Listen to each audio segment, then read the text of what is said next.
Maryland. Okay. Okay, it's being recorded. Ooh, Mm. ooh, that'd be good. Got You to know, be on mute, but you not know on mute. Lisa. Do you know Lisa Marie from North Carolina? Yes, yes, yes, yes, yes. Her and Oak.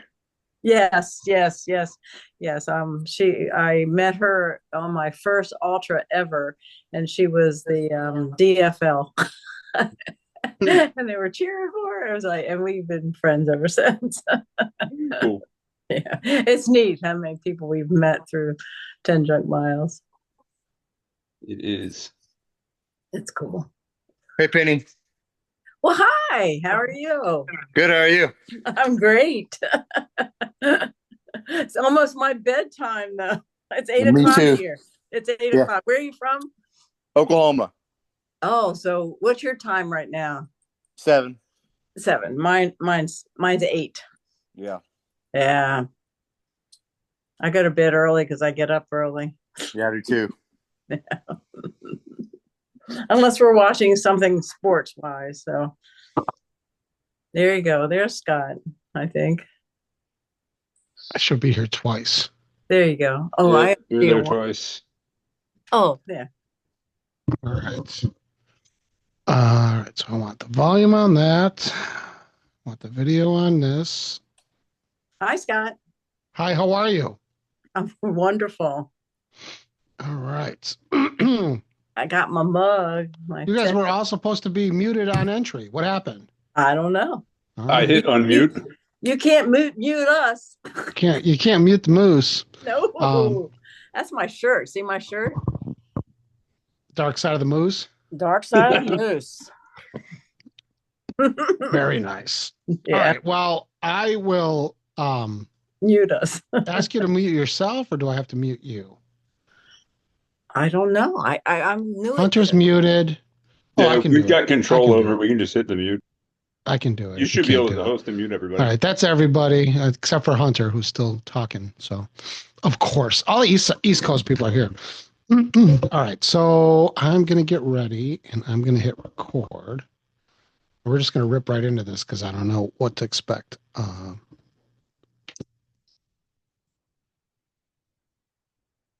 All right, so I will have done an introduction before this and talked a little bit about what we're doing and why, and maybe I would have done some reflection on the time and all of that.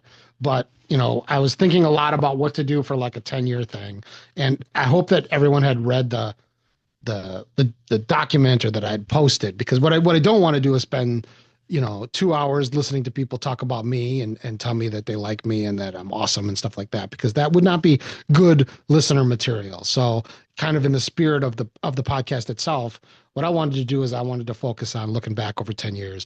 You guys, what have you done? Who have you met?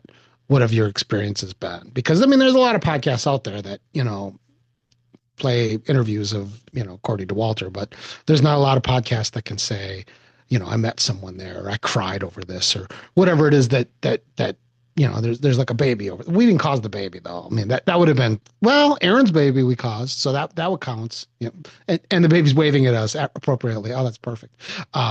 So I'm just gonna go around and then I'll unmute you and then I'll remute you. And if there's something urgent, raise your hand. And maybe if there's nobody left, we'll just open it up for chat. I don't know. Some people are gonna flow in and out. Mandy said she was gonna come at 8 o'clock, and Eddie said he was coming, and Carrie. And I certainly would have also said at the beginning of all this, I would have talked about all of the hosts over the years. I mean, you guys are on the other side of it, so you don't see it. But I've been through, Sam and Aaron and Kat and Holly and Kyle and Amy Briggs and Corey and Tony and Adam. I mean, the list goes on and on and on. So all of those people are definitely also a part of how this thing came to be, and it wouldn't have been what it is without them. That chat is also open too if you want to say something in the chat or bring some. Oh, Siva. Corey brought up Siva. Yes, that's another one I forgot. I probably forgot people, but and then obviously Carrie and Mandy and Eddie, uh, Angie and Moose, and we've had some bit players that have come. Kaiser comes in and out. Oscar Delgado, et cetera, et cetera. And I don't know. Maybe it'll continue to change with people too. Both my sisters, Lynn and Lynn, have been on. So all right. And I'll unmute Carrie. I'm gonna unmute Carrie for the whole show because you may have a question or a comment or something. And there she is. She's smiling. Are you running yet, Carrie? I have started hiking on the treadmill. I have not been outside as of yet. I'm still nervous. It's been really windy up here. Carrie's had a weight loss transformation. I have not. Yeah, well, you've lost a lot of weight. You've been hitting it hard, and she discovered portion control, I guess, is what it was. That's it. That's all I've been doing. Portion Yeah. control and that. I have cut back on drinking, but that just comes naturally. Yeah, and you've been working your ass off, so that doesn't hurt. Traveling a ton. Yeah. All right.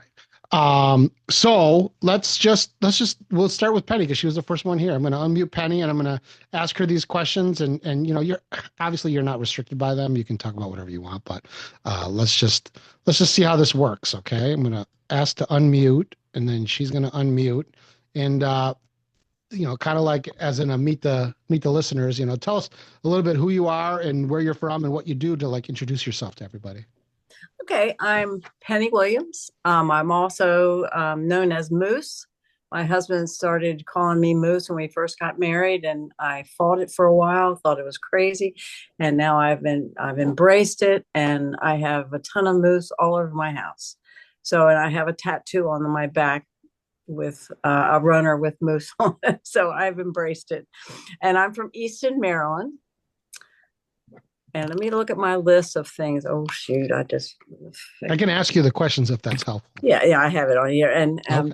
and I became a listener in 2018 when I found out there was an ultra race near me, and I've never had an ultra. I remember running with a guy that used to do ultras, and I thought he was crazy. I couldn't believe he would run all those miles. And I signed up for my first ultra in February 2019. But I got there with listening to your podcast, and I realized that it gave me courage and to do these miles. And that's why I ran my first mile at Badger. I was supposed to do it in 2020, but we had the pandemic, and I ran it in 2021, and I just ran it last summer. And I found that this podcast really helped me because I run everything solo mostly. I find, I have a runner right now that's my age that's retired, and we run together on Tuesdays. But I did all my races solo, and it gave me somebody to run with, and I laughed. I would run. It really made a difference. And I converted to trails. I rarely run on the roads anymore. And I love trail running. I love ultras. So thank you so much for introducing me to this wonderful sport and all these wonderful people I've met. And my favorite episode, I tell you, I like them all. I can't imagine picking one. It's like picking, I only have one child, so but it's like picking my favorite dog, I guess. But I love them all. And the gang shows, Meet the Listener, I love them all. I think it's wonderful what you've done for the community. And I've met a lot of friends, Lisa Marie, Billy Clem.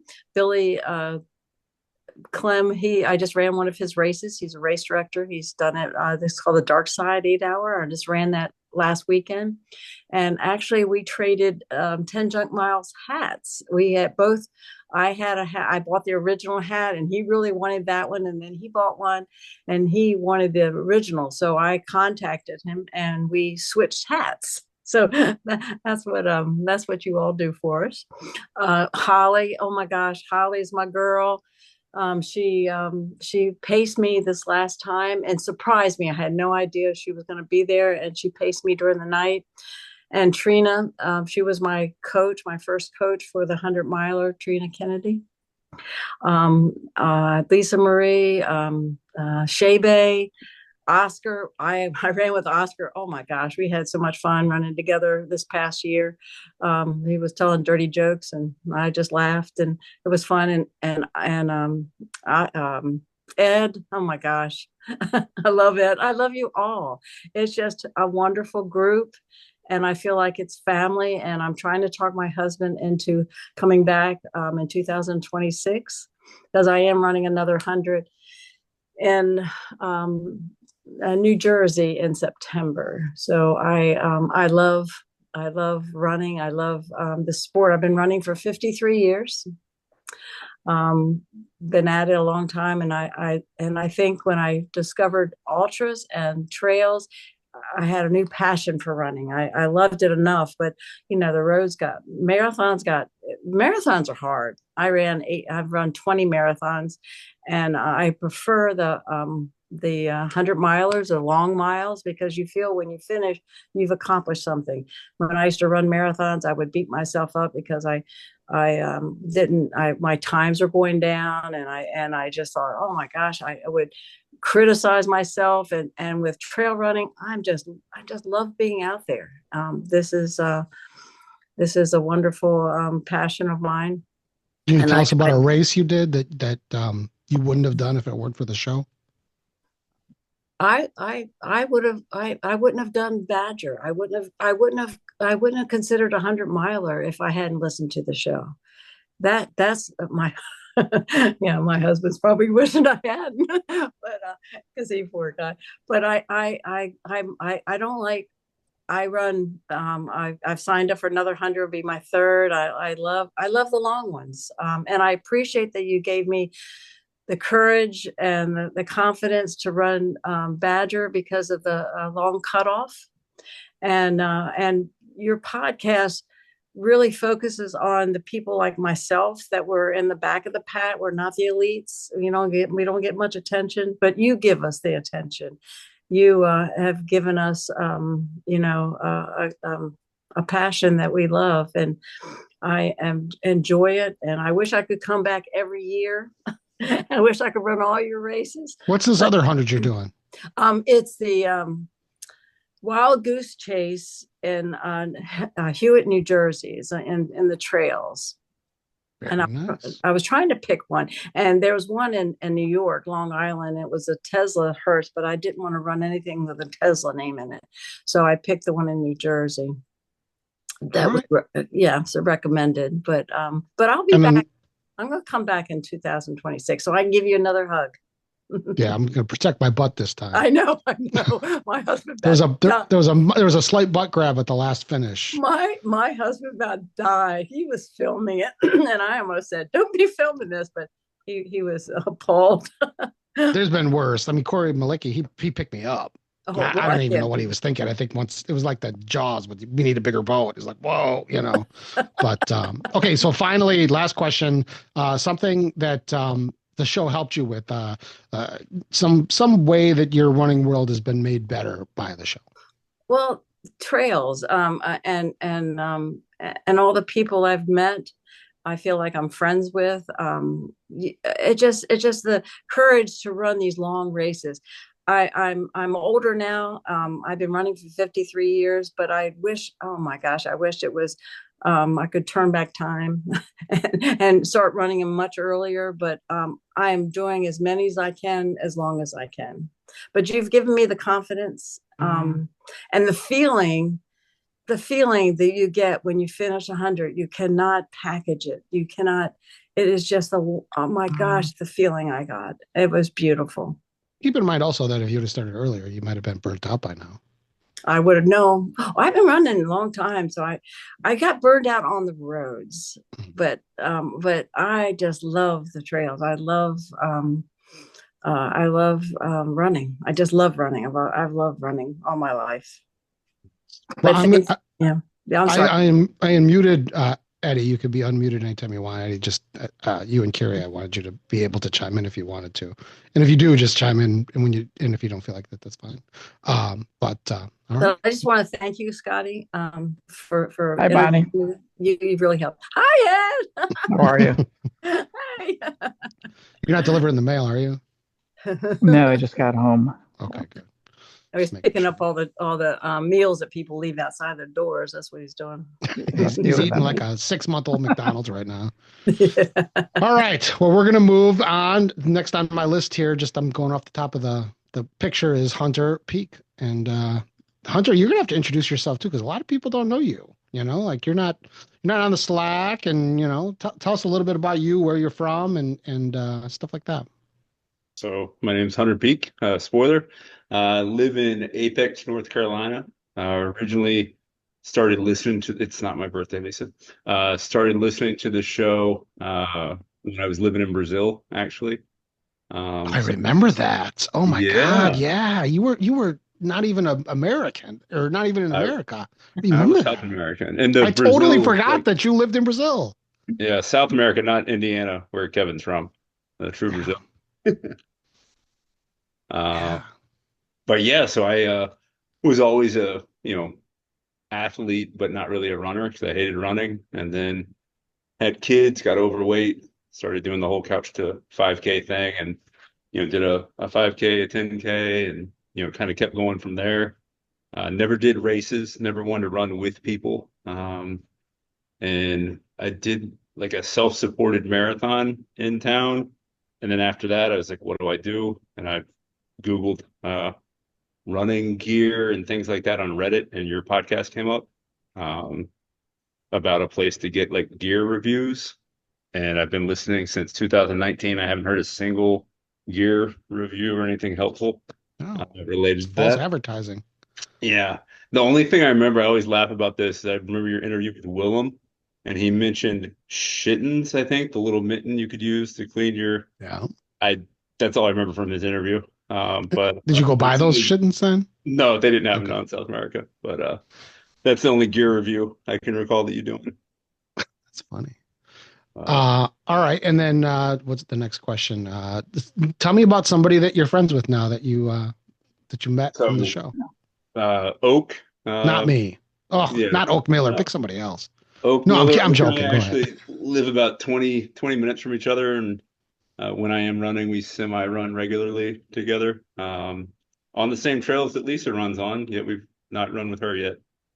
But he actually came down to Brazil with John Sharp when I was living down there, and we did a little adventure over a period of like 7 days, 10 days. I had to tap out because I got hurt, but they completed it. Very nice. Did you have a favorite episode over the years? I think I mentioned it in the Meet the Nation, but all the times you interviewed somebody in recovery, because that's, pretty much my whole thing with this podcast is it helped me uh, bring to the forefront of my mind the issues I had with drinking.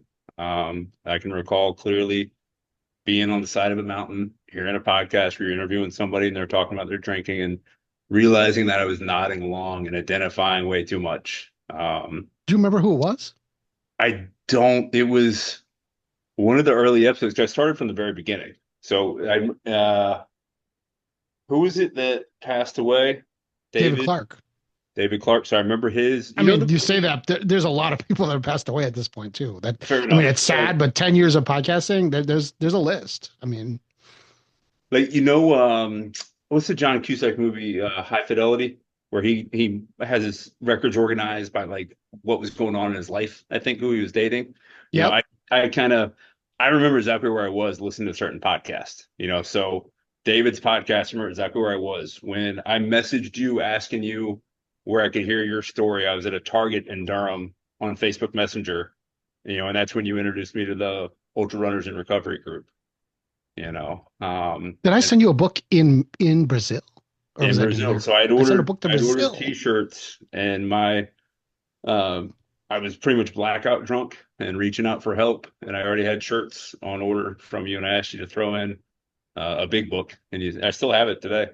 It's the one I use. And from that I'm, you know, like I have such an amazing life. I'm so very blessed. And it's, who knows if it was only because of the podcast, but definitely your podcast uh put that in my head, you know. And I've been able to, meet other people in recovery through that group. I actually had the experience of This is Ultra Runners in Recovery Facebook group. Okay. Yeah. I actually was going out on a run one Thanksgiving. I was back in town, listened to a guy I had the opportunity to help work with, being interviewed by Christian. And I thought it'd be funny if I ran into Charlie Engle while I was out on a run because he lived near me.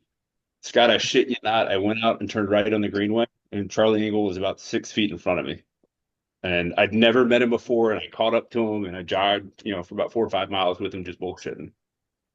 Yeah, we got sober the same year, me and Charlie. I always joke with him when he has an anniversary. I'm trying to catch up to him. I'm never going to get it. He's like, just like 3 months before me or something like that. But the fact that the show had any role in your turnaround, like that all by itself is enough. Like like we could just call it a day and say, that's it. We've done enough, boy. How did, you Googled it in Brazil. What about, a race that you wouldn't have done or that you did that you wouldn't have done but for the show? So the Badger, I mean, any ultra distance, I started listening probably about a year before COVID. But I started listening and getting into running a lot more once COVID happened. And so I just, I did the virtual Badger. And then this past year, I gave it a shot to do the 100-mile. Didn't complete it, but I'm signed up to come back this year. But I would never do that in a million years. And that was the first time I ever met you. Yep. At the Badger, yeah. After all those years. Yep. Sending books to Brazil, and you hung out with John Sharp before you hung out with me. I know. And it was amazing meeting people. Like I remember meeting Jada at the beer mile, and it was like, she turned around, like recognized. Whoa. Jada wasn't at the beer mile. Jada wasn't at the beer. No, don't tell me. I know Jada. She wasn't at the beer mile. Beer mile adjacent, maybe. But I'm joking. Kevin Jordan's come into my golf cart store before, haven't been able to sell him a golf cart, but all these people who I never would have thought that I'd met because I was, down in South America. I look forward to seeing, in Wisconsin once a year now. Yeah. I mean, and thank God it got better than like when we sent John Sharp and Oak Miller there. Like there was an improvement on that. Like that was just the tip of the iceberg. Yeah. Absolutely. Finally, something, just anything that you've taken from this show that's made your life or the world around you better, something that has improved you. I mean, shit, I'm sober, man. Like the change in who I am. There's probably one other person who's had the profound impact on my life that you've had. So when I message you each year, God willing, when I'm sober another year, I truly mean that. Thank you from the bottom of my heart. Well, that's what we do. That's why I stay sober.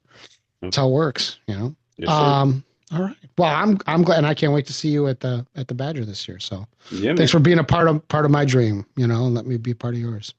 Thank you. Because it came up, I just wanted to also mention, I actually keep a piece of paper in my drawer of the names of the people that have died. And I always add to it when they do. And the people that have been on the show over the last 10 years that we should at least take a second to remember: Bob Coolidge, Julia Malone that ran the Badwater Salt and Sea with me, Logan Plofus, who had his butt cheeks duct taped to keep from chafing at the kettle. Remember, he bent over, he spread his cheeks and asked his uncle to put duct tape on the inside. Eric Sherman of the DFL Ultra podcast, who was one of my inspirations. Dave Clark, we just talked about, who was like a brother. Cinder Wolf, who recently passed away, was a really nice lady who came to the Badger, and she's been on the show a couple times. And then way back, if you go all the way back in the beginning of the show, Andy Noyes, Coach Noyes, he was a really, really great guy. Owned a record store. And I didn't know him when I had a record fascination, but just a really good guy. He was one of the first people when I said I'm going to do these long run interviews. He's one of the first people I picked because I've always been fascinated by him. And then he passed away also. So we'll just remember those folks. And that's why I leave the list in my drawer. I keep adding to it because I want to remember them. All right. Next up, we have somebody I just got done spending time with in Oklahoma City. And he showed me his hometown. And he has a good story about R. Kelly that he probably won't tell us, but Jordan Stevens. Hey, how's it going? Excellent. How are you? Good, man. I'm still recovering from my whirlwind trip to the great city of Tulsa. Hey, that was fun. It was a good time. I ended up watching the Bob Dylan movie. So, what'd you think of that? I thought it was pretty good. Because I'm always one of the type of people, when you're watching a historic movie, I got to Google everything to make sure it's historically accurate. But I think you got it pretty good. Spoiler alert, that wasn't Bob Dylan in the movie. That was somebody else. Oh, shit. Just so you know. Yeah. And Jordan's proof of when we say we'll come visit you and we'll hang out with you and we invite you to things, that we really are inviting you and you can spend all day with us. That was awesome. We're all day. We hung out man. Door to door, man. Yeah. Yeah. So tell everybody else who you are. We know you're from Tulsa, a little bit about you and how you wound up in the show. Yeah, my name's Jordan Stevens. I'm live in Norman, Oklahoma right now, but I'm was from the Tulsa area. Um, I didn't start running until I was like 38. I had some stuff happen in my life and was really depressed and decided to I got to do something else. So I started running and got addicted to it. Ended up making friends with some people that did St. Jude racing. So I started doing the St. Jude Marathon. That's where I met Rob Devine. He said, "Hey, I just ran this 100 miler in Wisconsin, the Badger 100." He goes, "You should do that with me next year." I'm like, "No way." So I, started talking to him again, and he's like, "Well, just listen to this podcast." Started listening to the podcast. That was 2021, and I think so. 2023 was my first Badger 100. So that's when I ran my first 100. Came back next year, or came back in 2024, did it again, and I'm signed up for this year. So that'll be your concho number 3 or 4? Number 3, yeah. Number 3. Okay. Yep. Very nice. Yep. Have you done other hundreds or other races, or you just do Badger races and that's it? The only 100 I've done is the Badger.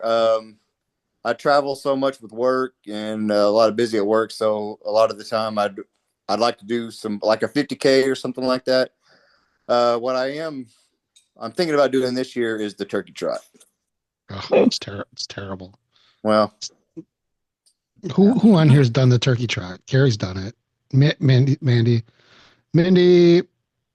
Eddie, Mickey and Ursula. Yeah, for sure.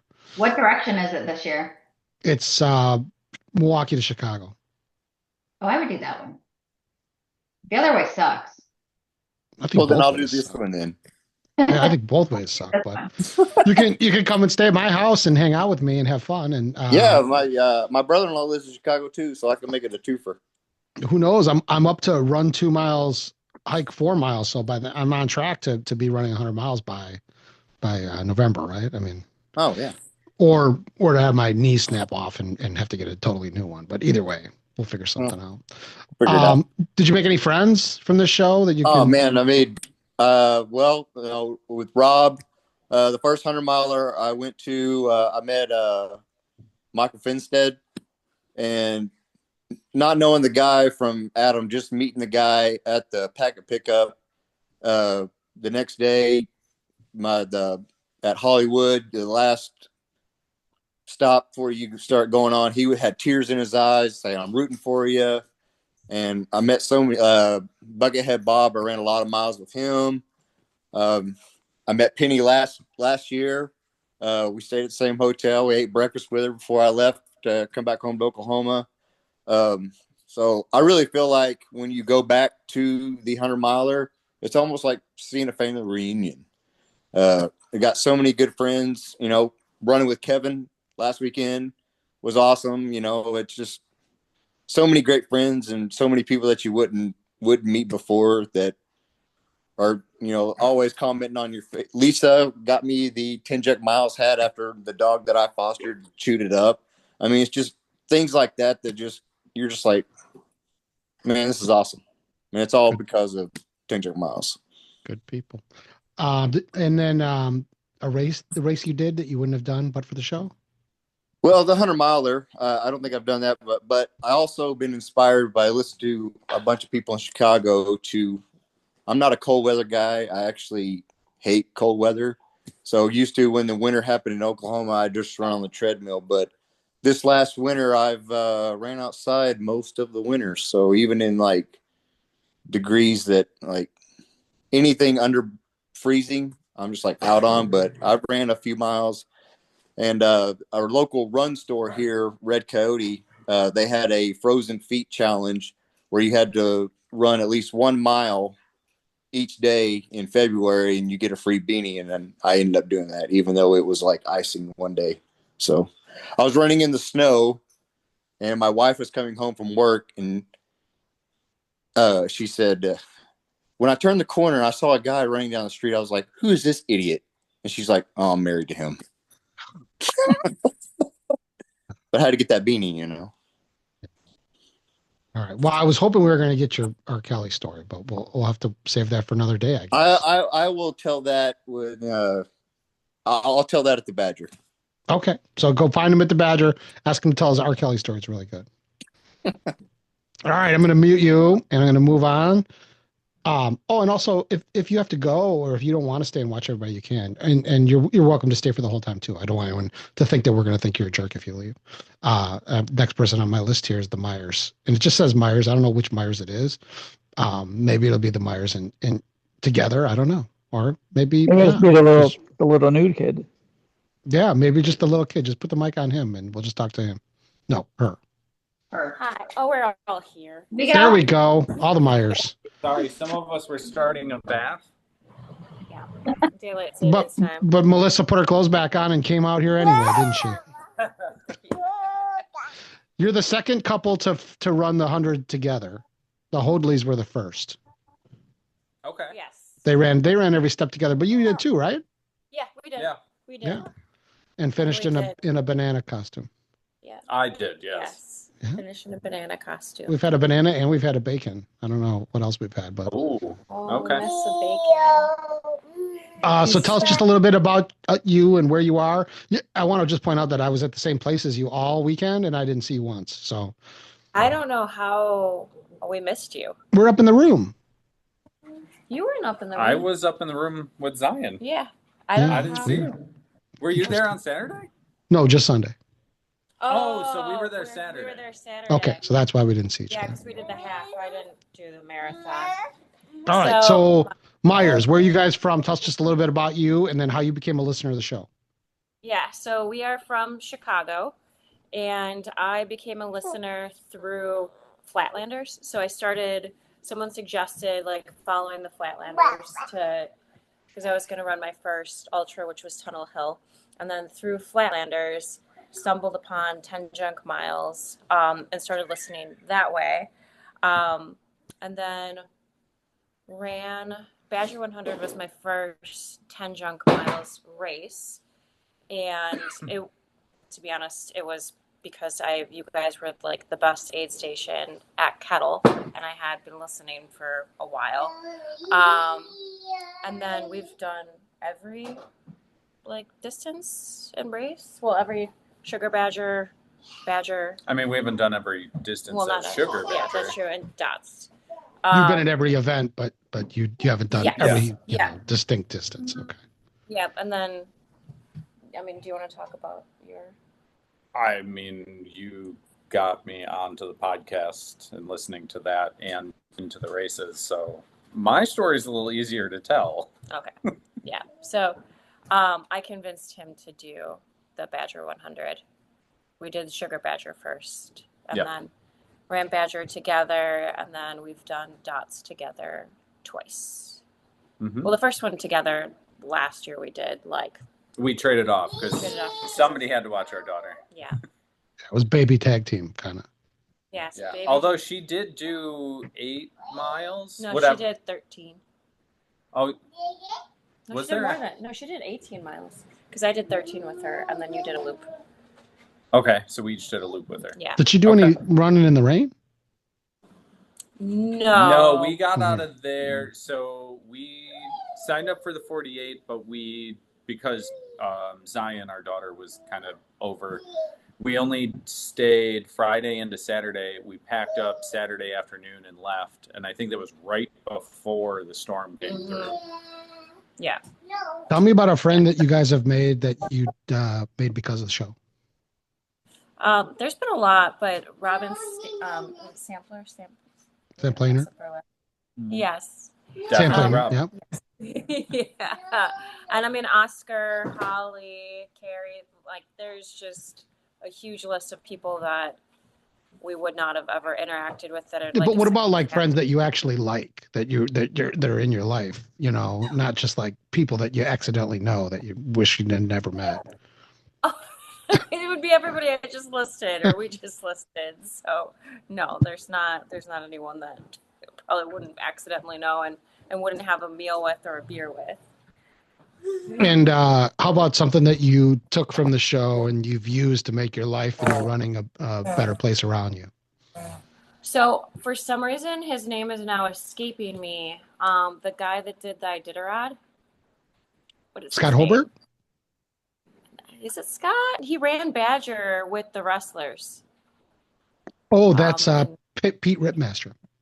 that's it. Yeah. So his mom having breast cancer and going through like all of that, his podcast really resonated with me, and a lot of how I got into ultra running was just like healing from grief. So just listening to that and then also seeing him on the trail during Badger was so very vocal. She can listen to the podcast like 10 years from now and you'll be like, that's you. That was you right there. I mean, she would probably still be going to 10 Drunk Miles events.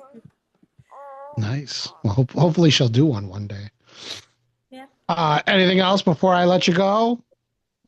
Anything? I think my favorite episode is probably, because I think it was a two-parter, was Delgado and Robin doing the rim to rim. Oh, I remember that story. It was oh my supposed to God. be rim to rim to rim, and it just became a rim to rim. So that adventure that they went on was a good story to hear. Like stranded at the Grand Canyon. That was a live from Kettle Moraine. Yep. I think that might have been the first live from Kettle Moraine show. And then Probably. Yeah, maybe. And then Oscar had to get an Uber to get him back to the South Rim. And then the Uber didn't charge him because there was some kind of, they helped a stranded vehicle along the way. Yeah. So that was just a crazy story. That was a crazy story. And I think Oscar's on a bike over there right now too. Like that thing down there. That's Oscar on a bike in his house. So. Oh, looks like he's in a college dorm.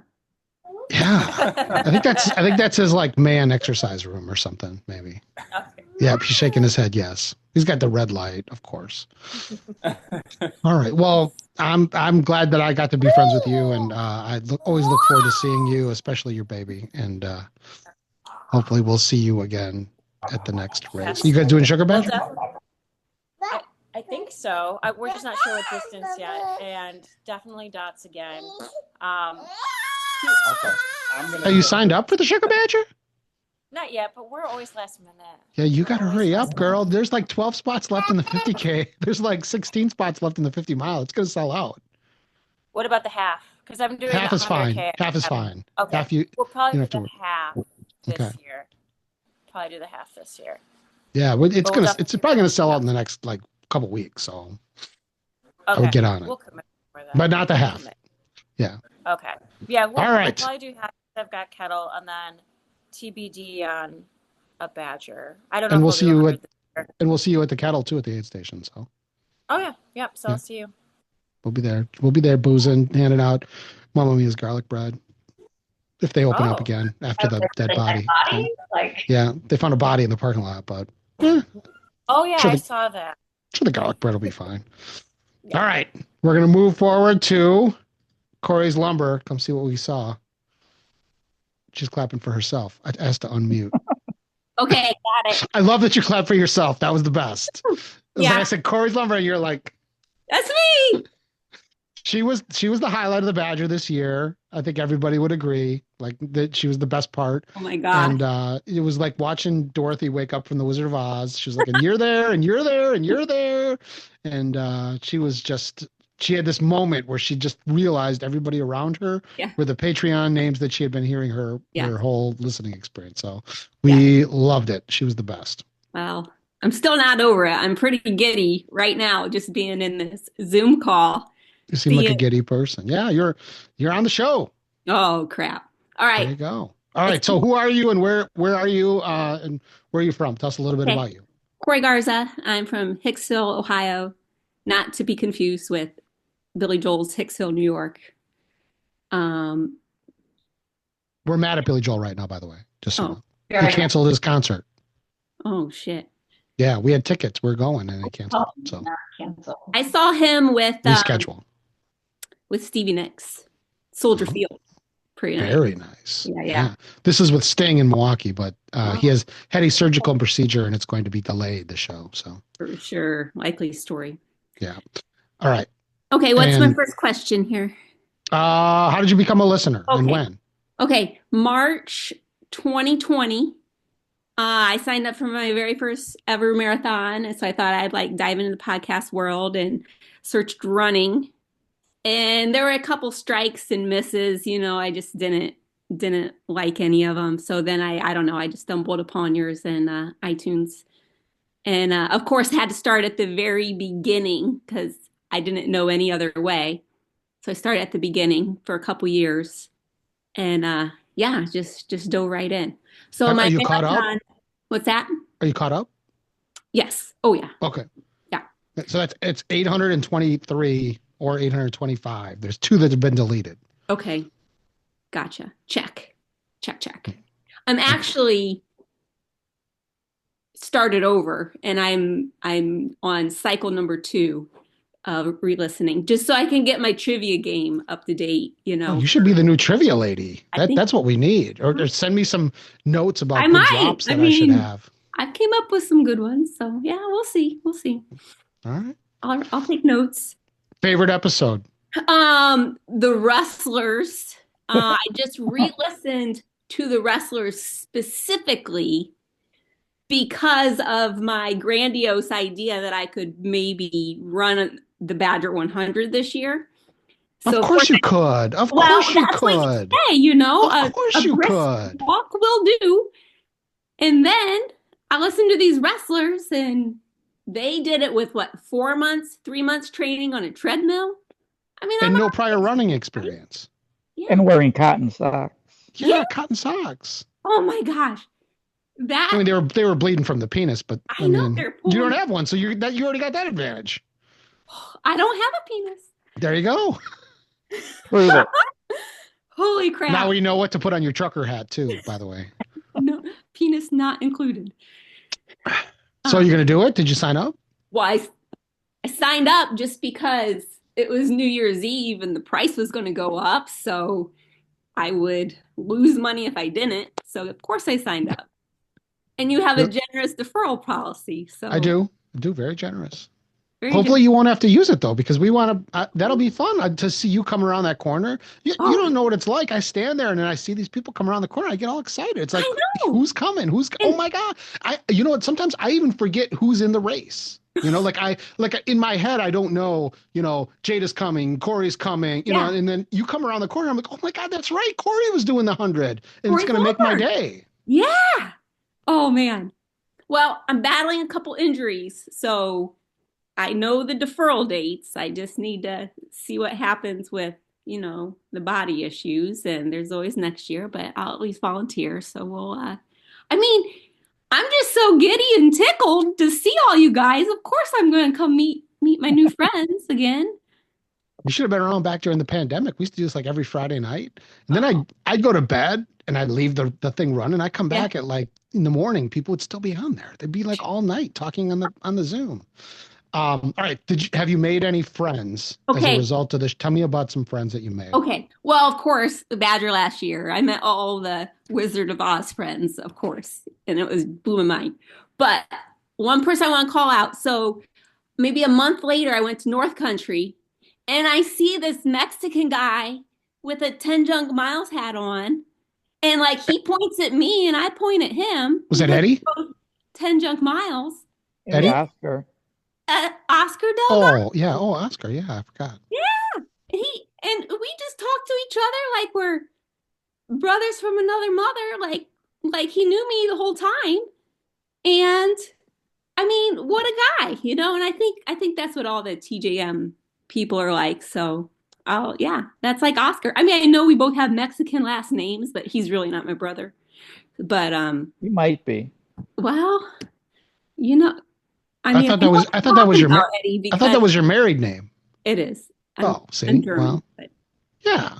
Well, you don't look Mexican. You're too smart to be Mexican. Well, no offense, Eddie. Oscar said that when he heard about the person called Corey Garza at the Badger, he was looking around for a Mexican dude that was just finishing. He's like, "Where's this Mexican dude, Corey Garza?" But no, it's this white lady. But don't feel bad because when people finally met Oscar at the Badger, they were really saddened to learn that it was really Eddie. And when they met Eddie, they were really saddened to learn that it was Oscar. And there's also a woman named Lynn that's not my sister. So Yeah. you're not the only one that's man. got this problem. We're all family. We're all There you go. What about a race that you did as a result of this show? Well, my first ultra. So yeah, I signed up for that marathon. I ended up doing it. And that marathon just pissed me off about the roads. I was like, I'm never doing a road thing anymore. And listening to you for a year and a half, because it was a year and a half by that point, I was like, I didn't know trails existed. I was like, let's try this trail thing. And the way you guys made it seem so easy, it's like, well, anybody could do it. So I signed up for like my 50 miler. It's called the Hungerford in Michigan. I know about that. Yeah. Yeah, did that.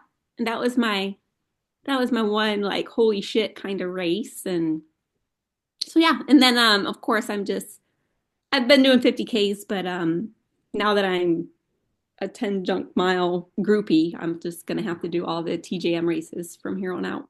Well, I have a nice buckle for you, and I can't wait to give it to you. Holy Finally, tell us something that you've taken from here and out into the world to make the world a better place around you. Oh man, you make that sound so serious and sincere, Scotty, that question, and I'm probably gonna have to make a joke out of it. But well, two answers. First one is the motto or the mantra you say about the first half, don't be a wimp. The second half, first half, don't be stupid. Second half, don't be a wimp. Because that applies to a lot of things in life, right? Just about, yeah. I mean, even sex, arguably, but. I agree. So that's the biggest mantra takeaway I like. The second thing I've learned, and I've only discovered this as I'm re-listening back through the catalog again, is I become more comfortable in my running world and my day-to-day life with just to talk about pooping and running and pooping and where you're going to poop and how you're, those events, those stories that you talk about that you're not supposed to talk about. I mean, there's a lot of pooping talk in your podcast, so thank you for normalizing it. We've normalized poop talk. Thank you. Clog a toilet, let it go. Yeah, that might have to be on our next T-shirt. But normalizing poop talk since 2015. 10 years ago. Well, yeah, Aaron with the lamb's ear. Was the first episode? Was there any poop talk? Oh, I don't remember. I'll let you know. Yeah. Yeah, but thank you. Yeah, well, thank you. I can't wait to give you that buckle. I can poop anywhere now. I more than talk about it. I do it. So I'm pro. Pro pooper. There you go. All right. Well, we're going to move on to not my sister. Lynn, introduce yourself. Tell us a little bit about yourself. Hi. Well, I'm right here in Wisconsin, so I get to run on the Badger all the time. So be jealous. That's her home training trail. She's always posting pictures. Yeah, it's only like 20, 25 minutes away, so I'm on there all the time. Gummelt. Yes. Gummelt? Gummelt. Okay. It's the weirdest name. Yeah. I know. Well, if we're going to introduce you, we got to say your name. So yeah. Right. All right. And yeah. And you're from the Mass, and what do you do out there? So I've been stay-at-home mom for the last 21 years. I'm almost out of a job. My younger son is about to turn 18 and graduate high school, so I'm going to figure out myself. But I actually started running after I had my second son because I was having a hard time as a stay-at-home mom, like separating, like seeing myself kind of as a person apart from that role. And Fleet Feet had this like learn to run 5K thing going on. And I was like, I think I'm going to join that. And I've always wanted to run and thought it was cool. Just never thought I could do it, And then, yeah, they got me through to my first 5K and then I just never stopped. And Lynn, we have you on our list of people to have at a show at Carrie's house. Because now that we record in Madison, somewhat regularly, we can bring you up there. Yeah. Yeah, that's close because you're Wanakee, right? So just a hop and a skip from west side of Madison here. We got to have her on with my sister, though, so that whenever we say Yes. Lynn, everyone's confused Yeah. as to who we're talking He's the about. answer. That'd be perfect. Yeah. All right. How did you become a listener? From you. So I did the first ever race. I did a half marathon at the Badger in 2019 because I had been injured. Like I had like a string of injuries and I just hadn't been road running. And somebody from Fleet Feet, like a bunch of people were like, oh, there's this new race out in Belleville and it's on trail and it has a really long cutoff because my problem was coming back from injury. I needed to run walk and I was like, I'm never going to make the cutoff for a regular race. And I was like, oh yeah, let's do that. So like, I don't know, maybe like 8 or 9 of us from Fleet Feet did it that first year. And I absolutely loved it. Like just from like packet pickup, like just standing in line and people are like, what are you running? What are you running? People are like, I'm running 100, I'm running a 50. And like Jordan said, there was just this like family reunion feel, but I didn't feel excluded. Like people are like, what are you running? And I was like, oh, I'm doing the half. They're like, that's great. You're going to be wonderful. Like it was just such a like positive. I was like, oh, this is really different than a road race. Like when you pick up your packet and nobody talks to you and you just kind of get shuffled in and out. And then I actually ran it and it was like amazing. I loved talking to like the 100-milers as they were coming back, like when we do the turnaround and come back, you have like the slower 100-milers coming back. And I was just like, oh, I think I just found my new love. And so at the finish line, you were there. I didn't know who you were. And, you gave out hugs and you asked us how the race was and gave us our medals. And you were like, oh, so do you listen to the podcast? And I was like, what podcast? And so then I became a listener. What happened to the other 7 people? Yeah, they're still They never came back again? They're still road people. Okay. But I have converted some and I'm converting more. So Vanessa, who we did Dots, got her first marathon at Dots 2 years ago. And then she ran we call the accidental marathon last year at Dots. I'm hoping she runs an accidental 50K this year. Well, and I always tell people like what you said about when you show up and there's people there that are, welcoming to you.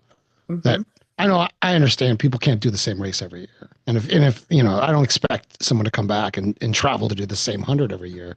But even if you have done it, that's a good reason to return. Because if everybody just goes there and then they get their experience and then they leave, then there won't be people there to receive you and, to accept you and to be around.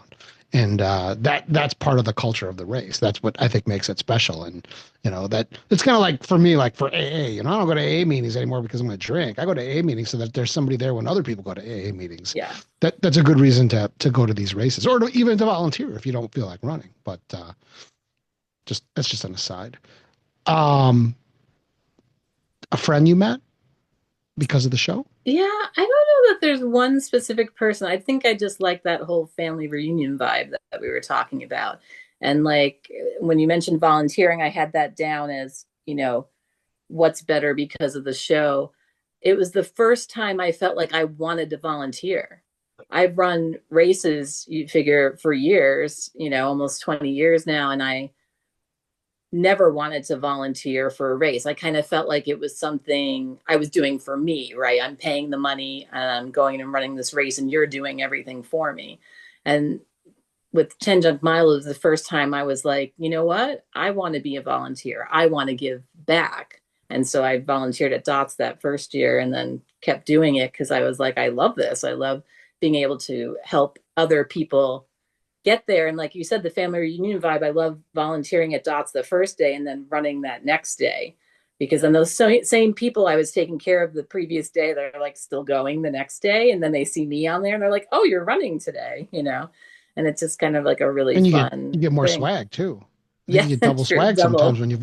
I almost thought about it. I was like, should I just wear all of the swag? Because I'm so lucky that I'm so close. I can do every single race. And I was like, I thought it'd be funny to show up with like the arm warmers, the the regular hat, the bucket hat, but I didn't do it, but I thought that would be funny. Yeah, we started doing that just because I got tired of going to races and volunteering, and then they like show up with like a pile of t-shirts, and you might get like a medium or like maybe some sort of sticker or some crappy socks or something. It's like, I said to Kyla, let's just treat the volunteers like runners, and let's just make a swag bag for everybody, you know.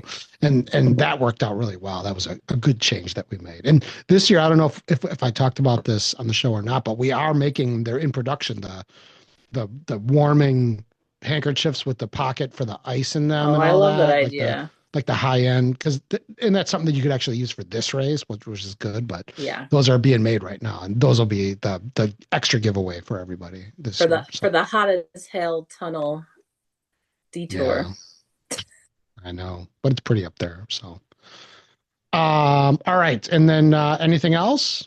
Oh, What else favorite is in your- episode. Okay, yeah. I was gonna say I love all the gang shows. I love the Meet the Nations, but like if you're talking about like just like a specific one that made a mark that I listened to more than once, I had to write the name down. Katie Arnold. Mhm. That one's really stuck with me, and I made me read. I read Running Home, and then I read Brief Flashings, and then I kind of went down a whole Zen hole, and read Zen Mind, Beginner's Mind, and there was just something about that one that really like connected. I also say the show really got me back into reading. I used to read a lot, and then again, you have kids and your life just kind of gets busy, and I just love all the book suggestions. I think it reminds me to pick up that up because I really do enjoy doing that. Well, and I don't know about you because I'm going to guess that you're just a little bit younger than me, but you're kind of in my age bracket. But the Katie Arnold book, when she talked about her childhood, I really connected with that because it's like she really captured being a kid in the late 70s, early 80s, Oh, yeah, definitely. Yeah, I just turned 50, so I'm in the same bracket there. Very nice. I can relate to all the music. I love when you had the dynamics between you and Holly never knowing anything about, Yeah. that Do you kind have of that in stuff. your life too? I mean, I have it with my wife sometimes too, though, Right. It's just like there's just this like 9-year gap that, it's like Yeah. I'm from the Stone Age or something. Yeah, my brother's like 6 years younger, so sometimes like my other brother, sorry, so that's 6 years younger, and so yeah, sometimes he just misses that bit, that 80s stuff. Like he's almost, even though he's technically Gen X, it feels like he acts more like a millennial, because there is that. You're one of the people running down the trail screaming that you agree with me and that I'm right. Right? Yeah. Okay, good. Just making sure of that. Like everybody in the room's acting like I'm crazy, and then Right. you're on there going, I'm like, no, course, that's of true. Or like course. when you did that question and people had no idea about like the skipper and when you were saying like fuck Mary Marianne Kill and Ginger, yeah. Yeah, and the people that had no idea of that show, and you're like, what? That was in reruns every summer. How could you not know that? And the really sad thing that you're old is the email I got from the guy that said, Mrs. Howell deserves a second look now that you're in your 50s. And you know what? He wasn't wrong. She was like 40 something. She wasn't that old. I know, it's shocking. Like the Golden Girls weren't that old either. No, they're redoing that with Tina Fey, I think. No way. Yeah, I think they're redoing the Golden Girls. Oh, that's gonna be good. Although what did we have, the Beaver Buddies on our show? Oh, that was a really funny episode. All That right. was great. What else you got over there? Anything else? I think that's it. I think the one thing, because you said at the end, like a question, comment, or thought. I don't know if it's like cost prohibitive, but I love the idea of either printing people's names on their bibs, because I'm terrible with names, or their Patreon name, or both, or I don't know if it's cost prohibitive or just like a logistical nightmare, but I do think that would be really fun if people had that printed on their bibs. I'll tell you, that was my dream. And my dream was to not have numbers, but to just have your name. Oh, so have your interesting. bib say Lynn Gummelt, and that's it. Right. And then and the whole I idea love behind that it would be you're more than just a number. I love that Lynn No. announces all the names when you come across. Kyla says it's impossible. Now, I have been to races where they had just my first name on the bib. In addition to your number. Yes, in addition to Yeah. the number. And there's an upcharge on that because you can't reuse that bib. So that's like a dead bib. If you don't show up or you Right. cancel, so then that's the other issue. But I agree with you, and I think no matter what it costs, it would be worth it. It's just it's a thing that I fight with Carla about every year, and she's like, Scotty, you're crazy. We can't do it. It'll cost a lot. It'll be a pain in the ass. It's hard to because like if you show up or if someone signs up late, you're just 68. Okay, yeah, we'll just give you 68. So yes. In 1 year, Jen Matza came with stickers. Jen couldn't be here. She's in Israel. The time change was impossible for her. But she came with little "Hello, my name is," and she said, "Put this on the table, and people can put their Patreon name on it." So, right. And a few people did that. I love that idea. We'll have to think of something. Yeah. All right. Well, thank you for being my other sister, and yes. I look forward to having you on the Gang Show. Yep. And where is Lynn today? I don't know. You know what? She's probably dancing. She takes these dancing lessons. I know that. It's great. I know. I get to talk about that with her when I volunteer. So your sister's great. Yeah.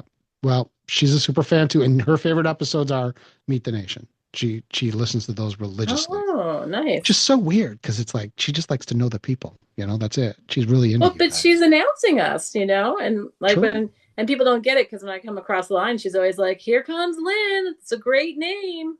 And I always laugh because I know why she's saying that, but I'm thinking most of the people who are listening don't know because we. You just finished the Sugar Badger. Yes. Yeah. All right. Well, Thank are we you, going to see you at the Sugar Badger? I'll be at the Sugar Badger, yeah, doing the half, and Vanessa will be there, and we're recruited people for dots too. So. All right. Well, I will see you in a couple months then. Yep.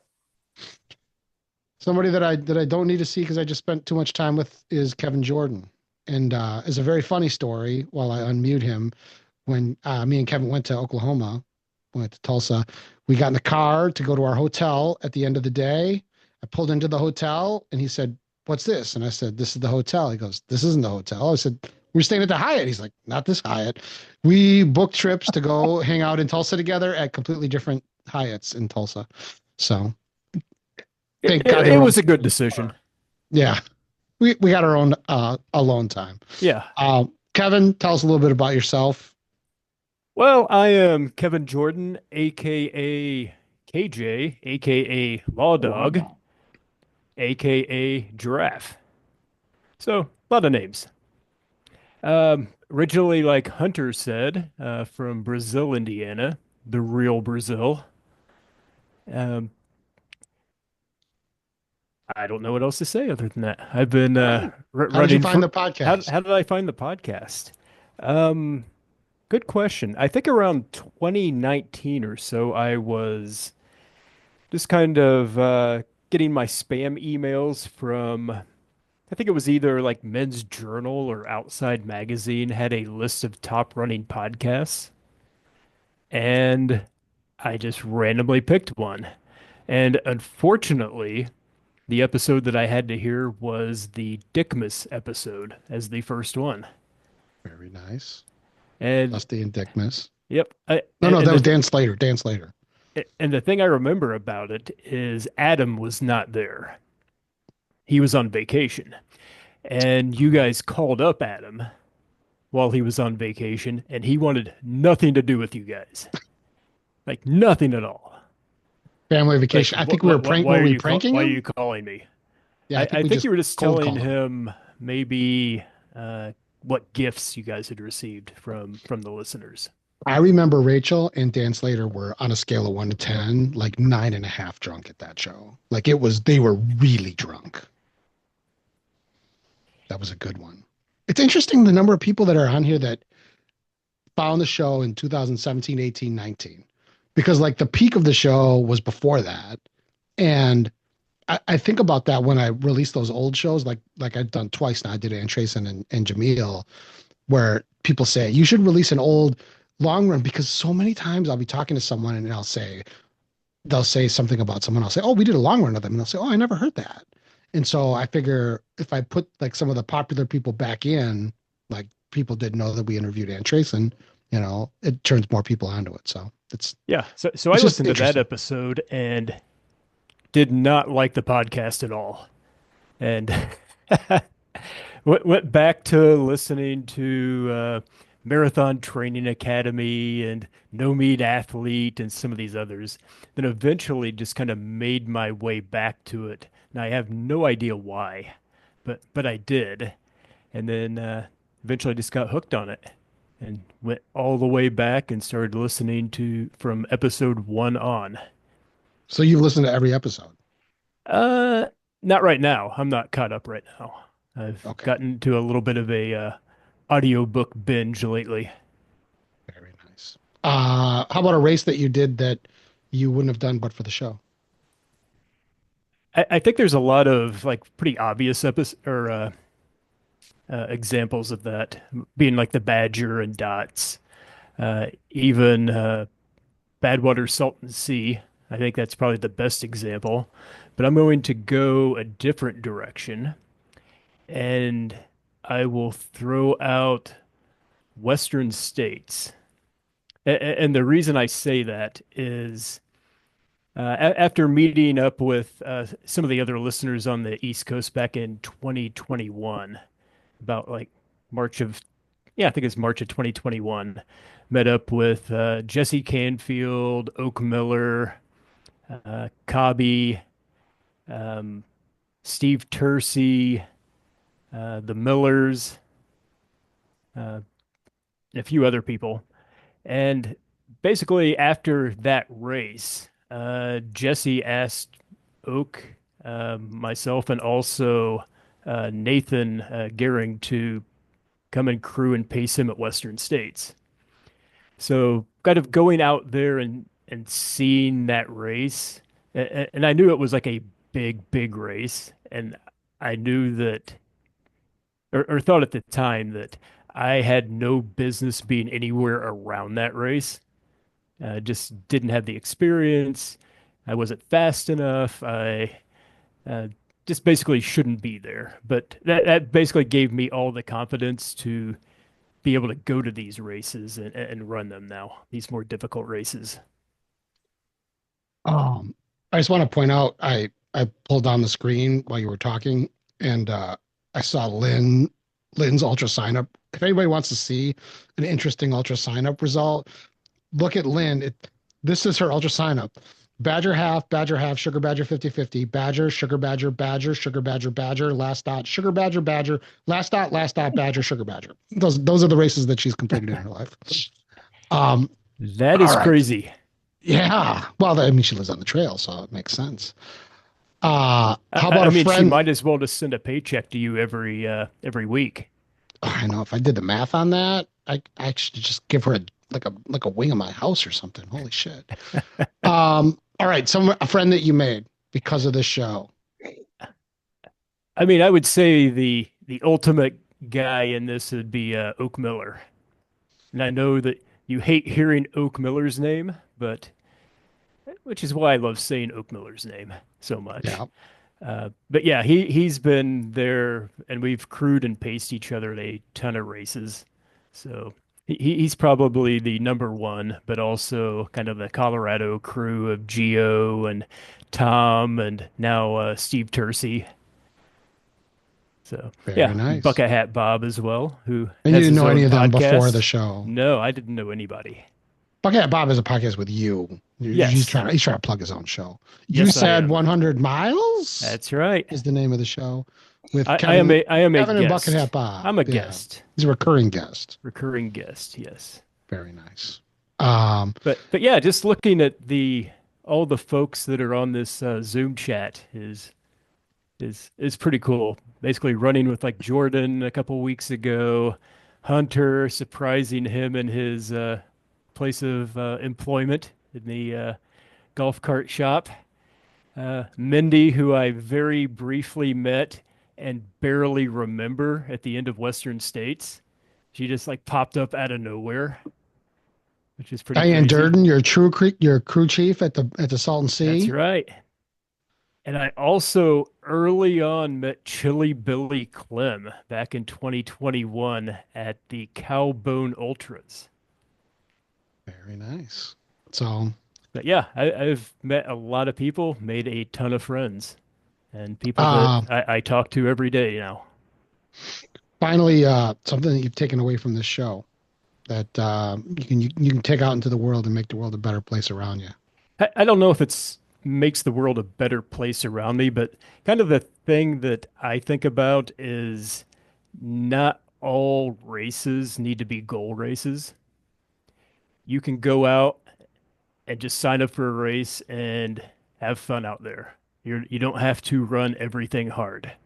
Good example was 2 weeks after the Badger, a quite a few of us went out to Berlin and ran the Berlin Wall 100, like Steve Dents, Shea Bay, um, um, Matt Smith. I'm forgetting Oak Miller. I know I'm forgetting somebody else, but yeah, you can just go do a race. It doesn't have to be serious. Just go out and enjoy yourself. Take your time at the aid stations, have fun, enjoy each other's company out on the trail. Very nice. And you're doing the Badger 100? I am. Coming back for more. I am. Number 4 should be. One more for the Big Buckle. That's right. Very nice. I'll have to order some of those. I only ordered 10 initially, and I think I'm giving out a few of them this year. So Jada's shaking her head up and down as if to indicate in the affirmative. She's waiting on her Big Buckle. All right. Anything else before I let you go? No, I just. Where's our next trip? We got to go on another trip. I know, right? We need to find another museum. Where's another Bob Dylan museum? If I could just travel with my wife like I travel with you, we get separate hotels to fuck off at the end of the night. Go do whatever you want. Even in separate cities, we could do that. Kevin's out prowling the streets alone. That's right. Yeah. Got to pick up Chris Prairie's mother. Yeah. And we did a little record shopping too. So he got to see what happens when Scotty goes to the record store. It turns into a whole thing. So here's an idea, Scotty. New York City. Go to the old clubs that Dylan used to play. I've been in the Cafe Wah. Yeah, I've been there. But that would be a fun trip. Never been to the Bitter End, no. We can go on I'm sure there's a Dylan tour at this point. Like probably. Greenwich Village. I know there's a walking tour that's just like on your own. You can find his old place. You can run around the park too. I've never run around the park. Or we can do the whole lap of Manhattan. It's a 50K. Yeah, let's not get ahead of ourselves. I'm only up to 30 minutes right now, so. But yeah, that's a good idea. Yep. All right. And Kevin Jordan. Again, congratulations on your Tulsa trail race. Yeah. And 10 years. The 10 years is a long time. 10 years. Yes, it is. A long ass time. My God, Like I look is in that first episode was, what was it? I'm gonna just check the date. Start oldest to newest. First episode was, it's not even on here. I think it's in the wrong order. I think it was March 14th. So, but I'll look that up. While we move on to the next couple, who are Mickey and Minnie, or Minnie and Mickey. Where's Ellen? No Ellen means that they're up to no good. That means that somebody needs to supervise them. Who's in charge? How are you guys doing? Good. Tell us who you are and where you're calling from. I'll let her go. No, you go. She always wants to be part of things, but never wants to do the talking. This is Mickey and Ursula, and we're calling. Uh-oh. We got some bad audio. Uh-oh. It's better when she talks. Mickey and Minnie, where are you calling from? Okay, here. Oh, sorry. Is that any better? That's better. Yeah. Where are you from? Oh, now we can't hear. Is that any better, Scotty? Yeah, that's better. I can hear you. Okay. Where are you? Well, we're at a brewery ready to go to a comedy show. Oh. You should have told me you wanted to get bumped up. We would have put you up first on the list. I might have mentioned that somebody that was emailing you, but she said no. Oh, okay. She wanted to be that person. Didn't want to be that person. He gets too many emails. He doesn't need another one. Tell me how and when you guys became listeners of the show. You go first. You're longer. I became a listener in 2019 thanks to Ellen Adamo. And what about you, Mickey? And I was about 2020, I guess. And I just, like a lot of people, just looking up podcasts for running and stumbled upon you guys. Did you guys, either of you, either individually or collectively, make a friend that because of the show that you want to tell us about? I have lots of, I would call acquaintances. I don't have anybody that I really talk to, on a regular basis. But What about the Mickey? person sitting next Mickey? to you? Yeah, look to your right, Mickey. Yeah. Look to your right. What about the person sitting next to you? Did you meet her because of the show? Oh, maybe. What do you mean, maybe? Yeah, that's a story if you want us to share. Share it. Yes. I'll let her go first. No, she started it. You tell it. Well, we'll try to make it the short version. I know some of you have heard it, but thanks to the Meet the Nation, I did the Meet the Nation, and then for some reason she was intrigued by my story with Scotty. We still to this day don't know what it was. And then I ran the local Badger 100 mile a few months later for my very first 100 miler. And then during that time, she requested me as a friend on Facebook and then on Strava. And of course, we'd never chatted. And this one Wednesday night, about 7:00, probably about 4 glasses of wine later, she messaged me off of Facebook Messenger and said, "Hey, congratulations on your hundo. How the fuck did you do that? You don't run." So she slid into your DMs, is what you're saying. She did slide into my DM. Yes, she did. Very nice. And that was because of the show. Yes. Yeah. Okay, so that's a good one in terms of an answer. It's your romantic partner, right? She is. Yeah. Well, we're living together now, so it's more than that. Well, you got to make an honest woman of her, though. I mean, it seems like you're kind of living in sin. It's hard to change people after all these years. Okay. Well, if you ever want to do something like that on the podcast, you're more than welcome to, do okay. No, it's an amazing story. We've been known as the cute couple quite a few times, so it's been a very fun journey. What about running? Is there anything that you guys can say you ran because of the show, or you wouldn't have run but for the show? Well, I mean, we've ran quite a few miles together at 10 Junk Miles. We did the turkey trot, which I don't want to say that was the most memorable, but I really like that type of stuff.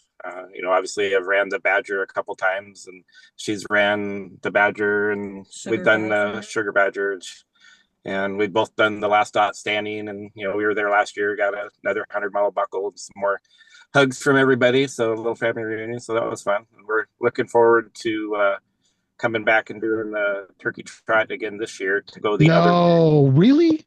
Yeah. Oh, I was just thinking when you said how much fun it was, I was thinking, but you haven't come back. Yeah. No, well, we were waiting for it to come the other way, and then I don't remember what happened the next year. I don't remember why we didn't come. We had too many races and other things going on. Yeah. So we both signed up for some 200s this year, though. So she should be good and warmed up for that turkey trot by the time. What are these 200s? Tell us about the 200s that you're doing.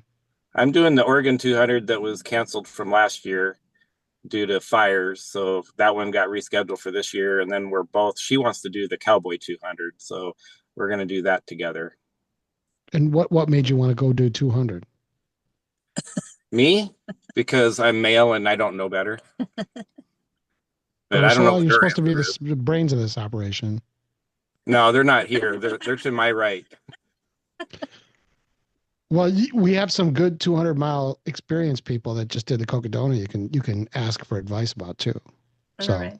Jada and Chris, I'm sure Chris Perry, he would probably respond to your email with a very, very long email with lots of information. So, no, I listened to their podcast. I loved it. Yeah, no, it was great. And then we just met with Jack Rosenfeld from the old Beer on the Run podcast Saturday in Seattle, and he ran it a couple years ago. So we bled him for what he was worth as well, since he actually did the race. So we learned a lot from him. That was nice to meet up with him. It's been a while. And that's a RIP Beer on the Run podcast. We missed them. Right. That was a great show. Yeah, and remember, we still have the longest episode. On Beer on the Run? Yes. Okay. Yeah, it's sad when number 2. It's sad when they disappear, you know. We just lost Culture this weekend too. Oh, is that right? Yeah, they just packed it in. So it's a hard business. Now, last but not least, anything that you've taken from this show out into the world to try to make the world a better place or make your running life a better place? Well, for me personally, you gave me the mental strength to complete the hundreds. I had tried some other harder races and different races earlier, and I'd only been started running in my early mid 50s, so I haven't been running all that long. And I just always gave up, and listening to your podcast and really gave me that mental strength to keep pushing forward to that next aid station. And that's what you've given me. And that's why I feel like I can do anything anymore.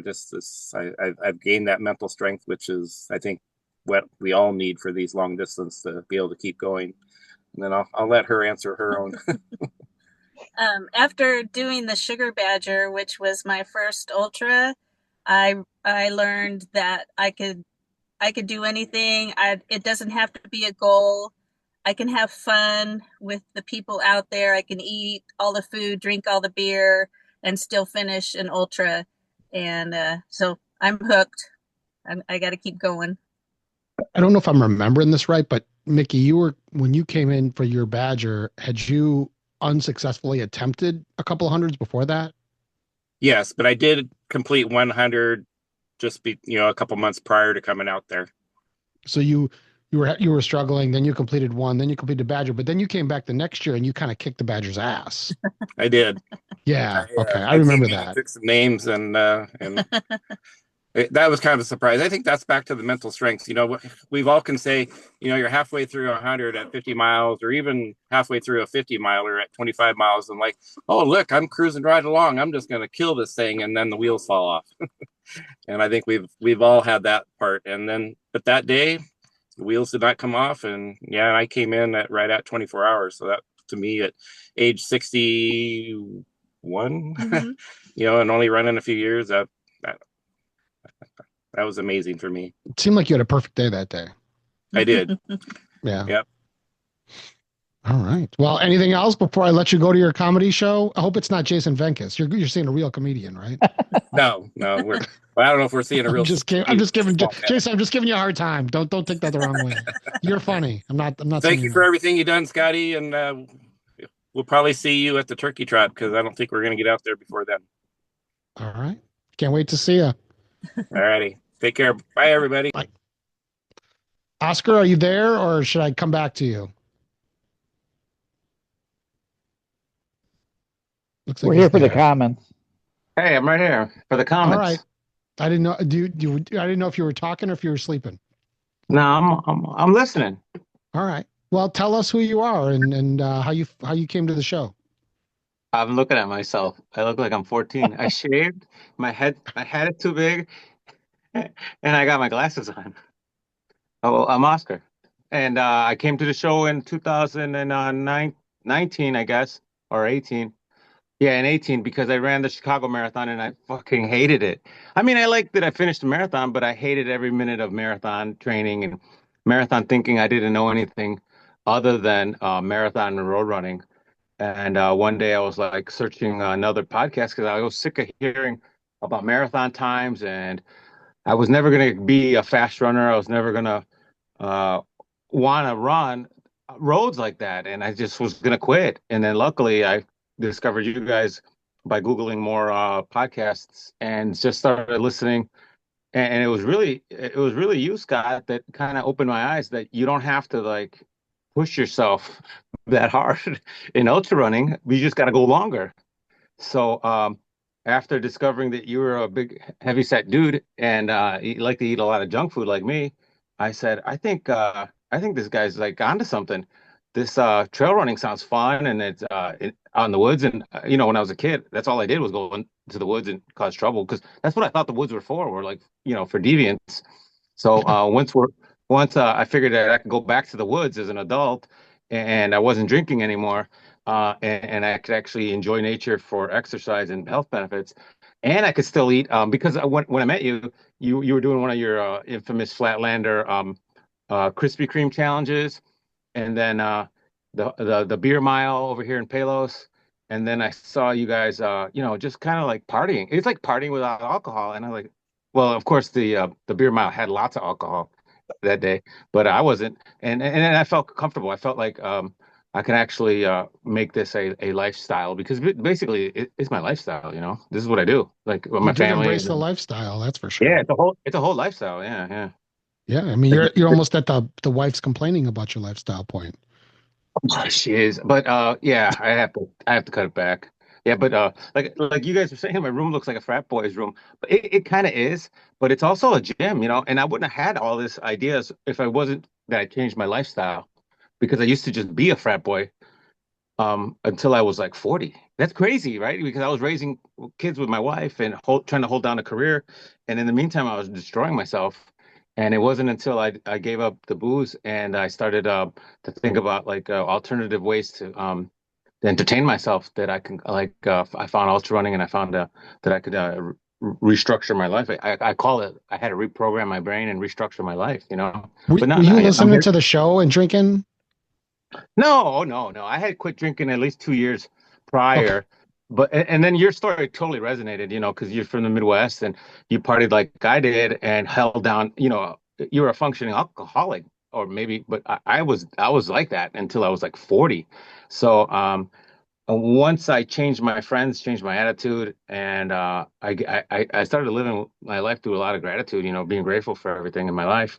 And anybody that's ever run with me, you'll get the long version of this story, but I always try to bring it up, because I think it's really important to pass along this message that you could change your life. You could run 100 miles, you could run fucking 1,000 miles, but it's like, do you want to, and are you going to actually do it? So people want to, but they don't do it. And then some people they don't want to. They just want to live their life in misery, and then everybody suffers. So yeah, I'm here because of you guys, and I'm here because I want to continue this until I'm dead. I'm hoping to die around 100. I'm hoping to finish like some sort of epic. They're all quests. They all feel like quests to me, chasing buckles and finish lines. But it doesn't have to be all about running. Lately I've been doing other outside activities and other fitness challenges, and I really enjoy it because it keeps me occupied. It keeps me on the right path. It keeps me I want to set an example. But I also want people to realize you could be a fucking fat boy, turn it around. That's all. Last year he brought a record player and a piñata to the last outstanding. We had the whole piñata thing. It was a blast. Tell me about more ideas for this year. Yeah. Tell me about a good friend that you made from the show. Well, I made all these friends, and everywhere I go, I see people, that recognize me or I recognize them, and I always, I will gladly say hi and spend some time with anybody that wants to. But the most of the time, I spend my time with Jason Venkis and my friend Mark Mitchell. And Mark doesn't run anymore, but Mark was the first person I met at an ultra, at my very first ultra, and him and I hit it off because I believe I was wearing a 10 junk miles buff, and we met in the men's room, and we just started talking like two girls in the men's room, and we hit it off as friends. And Mark's still around, but he does not run anymore. I think he's going to train me for triathlon, because that's kind of like a side gig, side goal that I got, is I want to do a triathlon. But my friend Jason Venkis, everybody knows him as Jason Regain, since the Sugar Badger about 4 years ago, when he was out there hawking his Regain, and I really liked it because I was fucking wrecked. And he was in awe that unfit people were finishing. To him, he was a triathlete and a marathoner. And he was looking at us like, how could you run 50 fucking miles? You don't look like a runner. And I'm like, well, I just did it, and this is how you do it. You do go a little bit at a time. You pace yourself. You eat. I'm not going to win. Maybe his idea was his mentality was like you had to win. But after a while of Jason asking like a million questions, he bit the bug bit him, and like he's into all of this. This is his lifestyle too. Of course, he sells his products and stuff. But I see Jason. We gave him his first 100-mile buckle this year. Yeah. No, not Jason. You gave him his your turkey trot. I did. Yeah, that's right. Yeah, And, turkey trot. I'm never going to forget like all the other runners that I see on a regular basis, because of your show around here and the Midwest. I see everybody from the Midwest. The Wisconsin people like Lauren and my friends from Minnesota, Steph and Anna. But I also see I also go to Michigan and I run into people there. Thanks to Ken Cowgill, he introduced me to a bunch of Michigan friends there. And now I got a whole like a Michigan crew that I can run all the Michigan and Midwest races that they run, and they introduced me to rucking, and we do shenanigans over there, summer and winter now. And I think I could kind of see myself like just like going into any state that 10 miles has touched, and just like being recognized or recognizing somebody and having a new new best friend. I heard you ran into Corey Garza in Michigan. Yeah. She came up to me and I saw her wearing her 10 junk miles and I thought she was supposed to be a guy. Her Facebook profile Mexican picture Mexican yeah, guy. was a big Mexican guy. And I'm like, you're a girl? And I was like, wow, that's kind of crazy. It's like when my son discovered that Justin Timberlake was white. He's like, what? I'm like, oh yeah.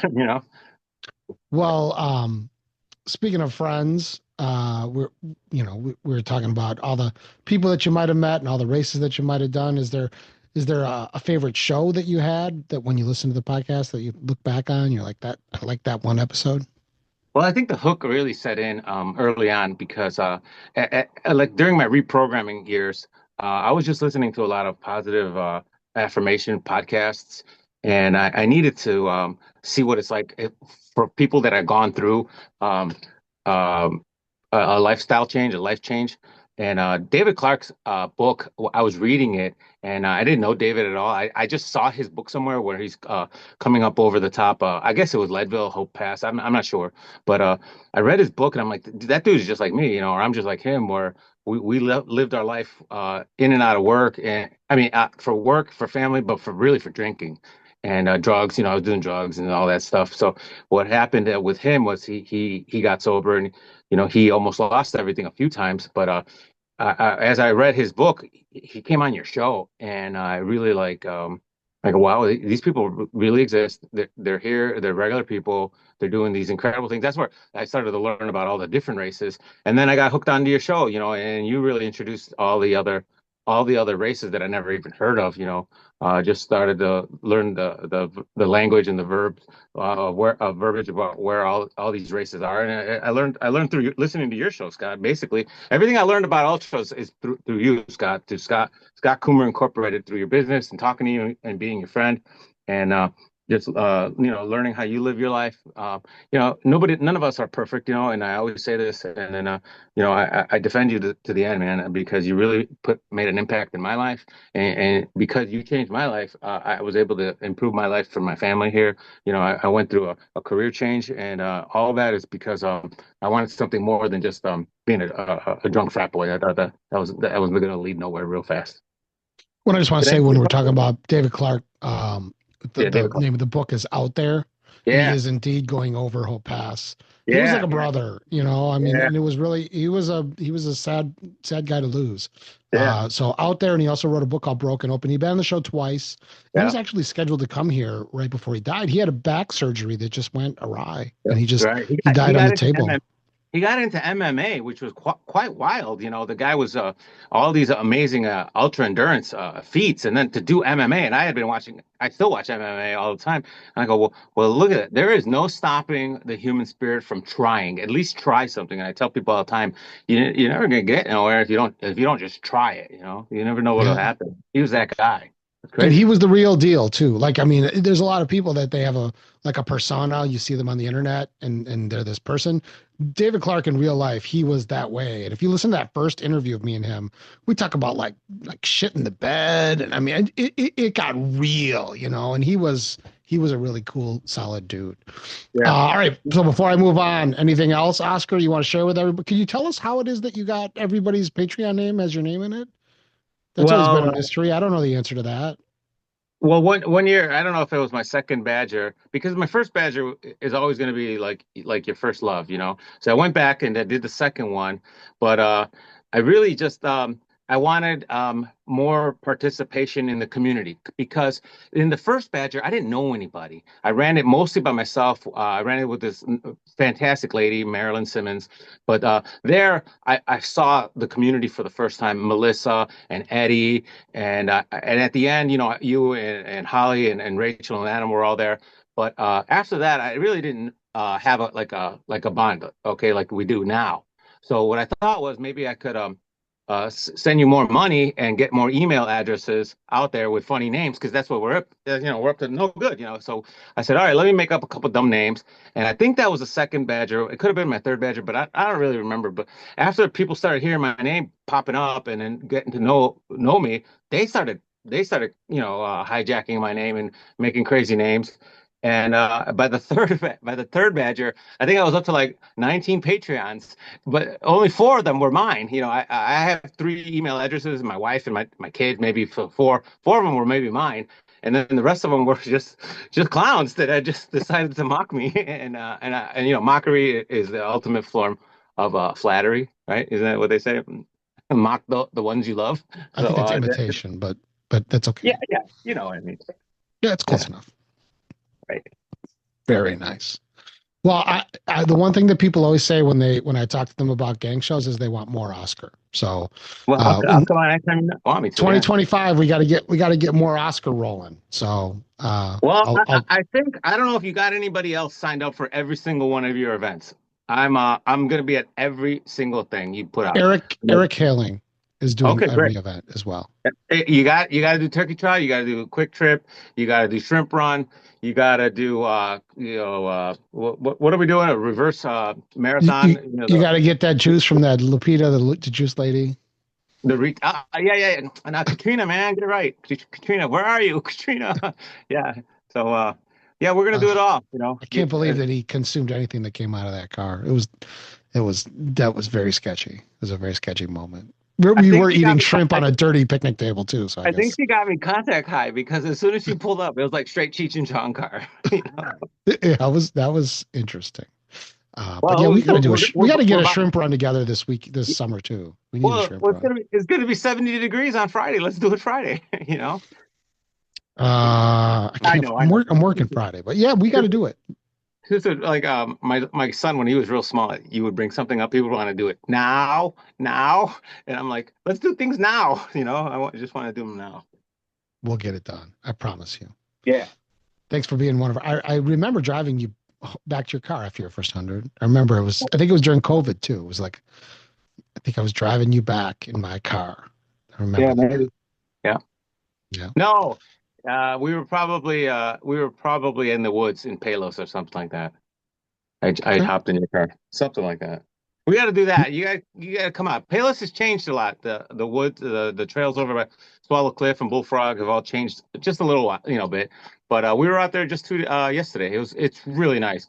I got to be able to run. Is the issue? Can you walk? Yeah, I can. But what I'm trying to do is I'm trying to be really careful, because if it doesn't hit right, it hurts a lot, and I'm trying to build it back. Yeah. So I'm strictly following what the doctor said. And trails, I'm maybe not right now. Well, bring your dog. Come out to the pavilion. I saw you there in the fall. Bring your dog, and we'll just run a couple loops. 1 mile, 2 mile loops, and have some fun. Yeah, let's do it. Okay. All right. Thanks. All right. And when you get better, I want to play basketball again. That was kind of fun. Yeah, I'm a little bit away from basketball with the knee, but that's fine. We'll just let you shoot jump shots. All right, buddy. Yeah, I'll take you down. All you got to do, if you don't want Oscar to hit the shot, all you got to do is talk about Mandy. You just mention Mandy, and clang, it goes right off the rim. I can't. Look at him. I can't deny the fact. But Mandy teaches a butt class. You know that, right? I do. I do. Okay. That's all I have to say. Mwah. Right. Right. All right. Okay. Thank you. If you want to hear more of me and Mandy, you can tune in the mornings. We got hot takes. We got Chicago weather. We do Chicago sports, the day of the day, and all I would say 100% of Mandy's parents think that we should have a morning radio show. So that's fair. When I show up. when she shows up. Yes. Sometimes I leave Scott just like waiting for me. Yeah, we never know when it's. I mean, I'll be like 5 a.m. I'm on the Zoom. She just like pops in. Boom. It's like, Sorry. I'm here. All right. Next up, we got Chili Billy Clem, who still says hi to every duck. Hey, duck to every duck he sees. Evidently, that's very true. Introduce yourself and tell us a little bit about yourself. Well, I'm Billy Clem. I started listening to this show in 2016. 16. That's so you're the oldest so far of the people. Yeah, it was the second year you were there. I had just run. It was my second year. I started running ultras the same year as the show started, 2015, and in 2016 I'd run a couple, and then I just Googled ultra running podcast, and you guys popped up, and I listened to a gang show and was hooked. Even though I don't think there was any talk of running during that entire episode. We only had 18 shows in 2015. That's crazy. So it was still pretty new, but yeah. Tell us about a friend you made because of this show. I met Penny at a couple races. She actually just was at our race. That I co-race direct. She was there last week. A lot like your races and Jason Green's races, both of you, who I know more online than I do in person, although I've done a lot of Jason's races and I've only met you at one of Jason's races. But I met Penny, I met Chris Bailey, who's he's another past Patreon and a listener. He had started following me on Strava. I didn't even know who he was. And he walked up to me because he saw me. I had a 10 Junk Miles hat on. And then he said, "Hey, are you Billy Clem? Are you Chili Billy Clem?" And I said, "Yes, I am."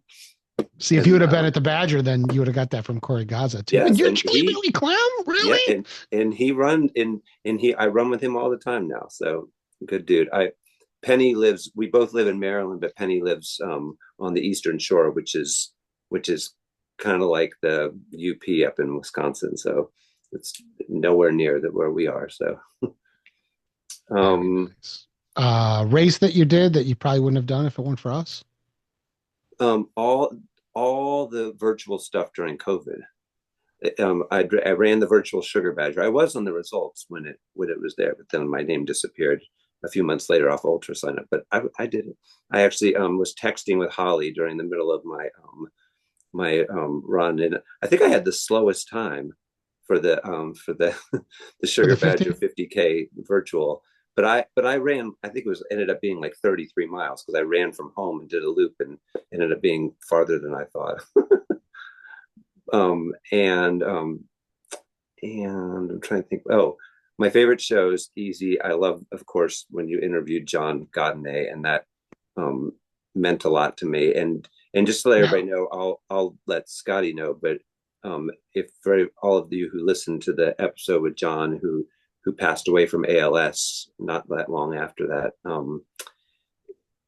there was a gentleman making a documentary about him, and it was filmed over, I think, 4 years, the 4 years after he got his diagnosis.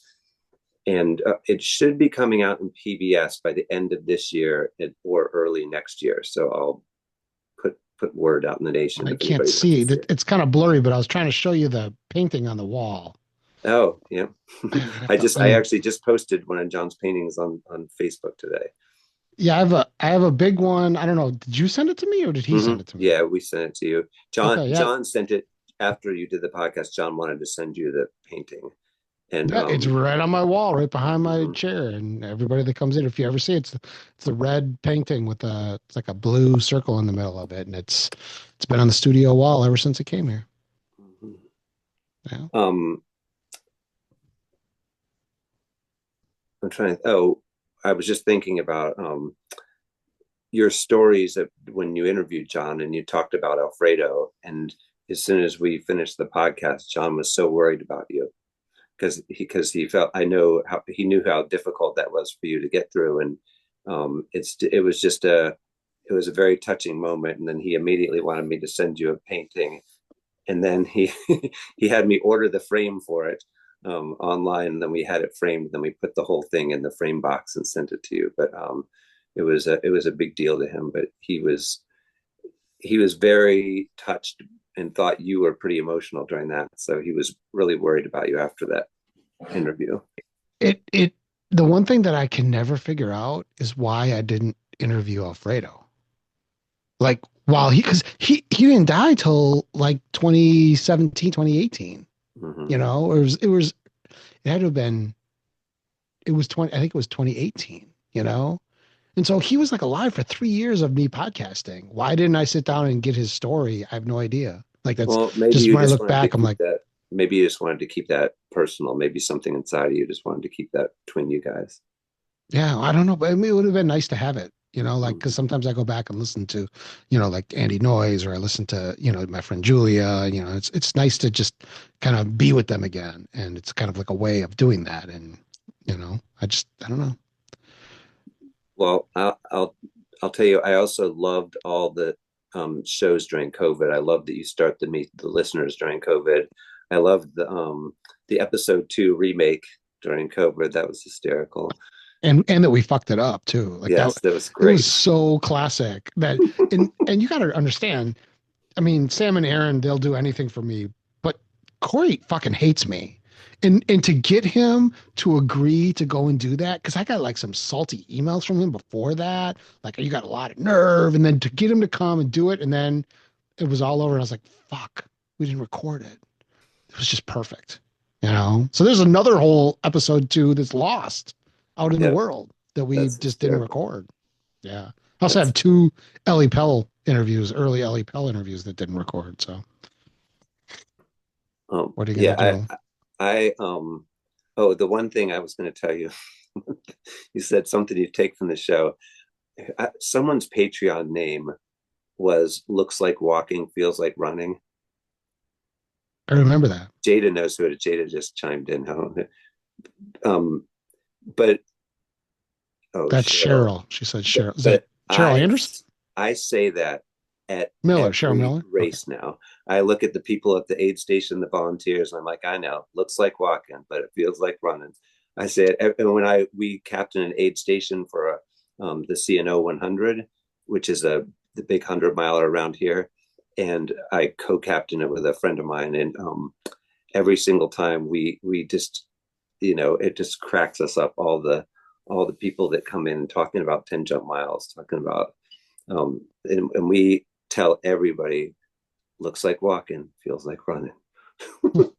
That's great. Yeah. I mean, and you know, it's funny. I thought that this would be like the last show. Like, I always thought, like, I would just go 10 and be done. But then now, between the vinyl show and, you know, every once in a while I still get emails from people that find the show, or, you know, like somebody that'll just like say something inspirational. And I mean, and I say to myself, even if it's just like a few people, but I get those once in a while, it still kind of makes it worthwhile, you know?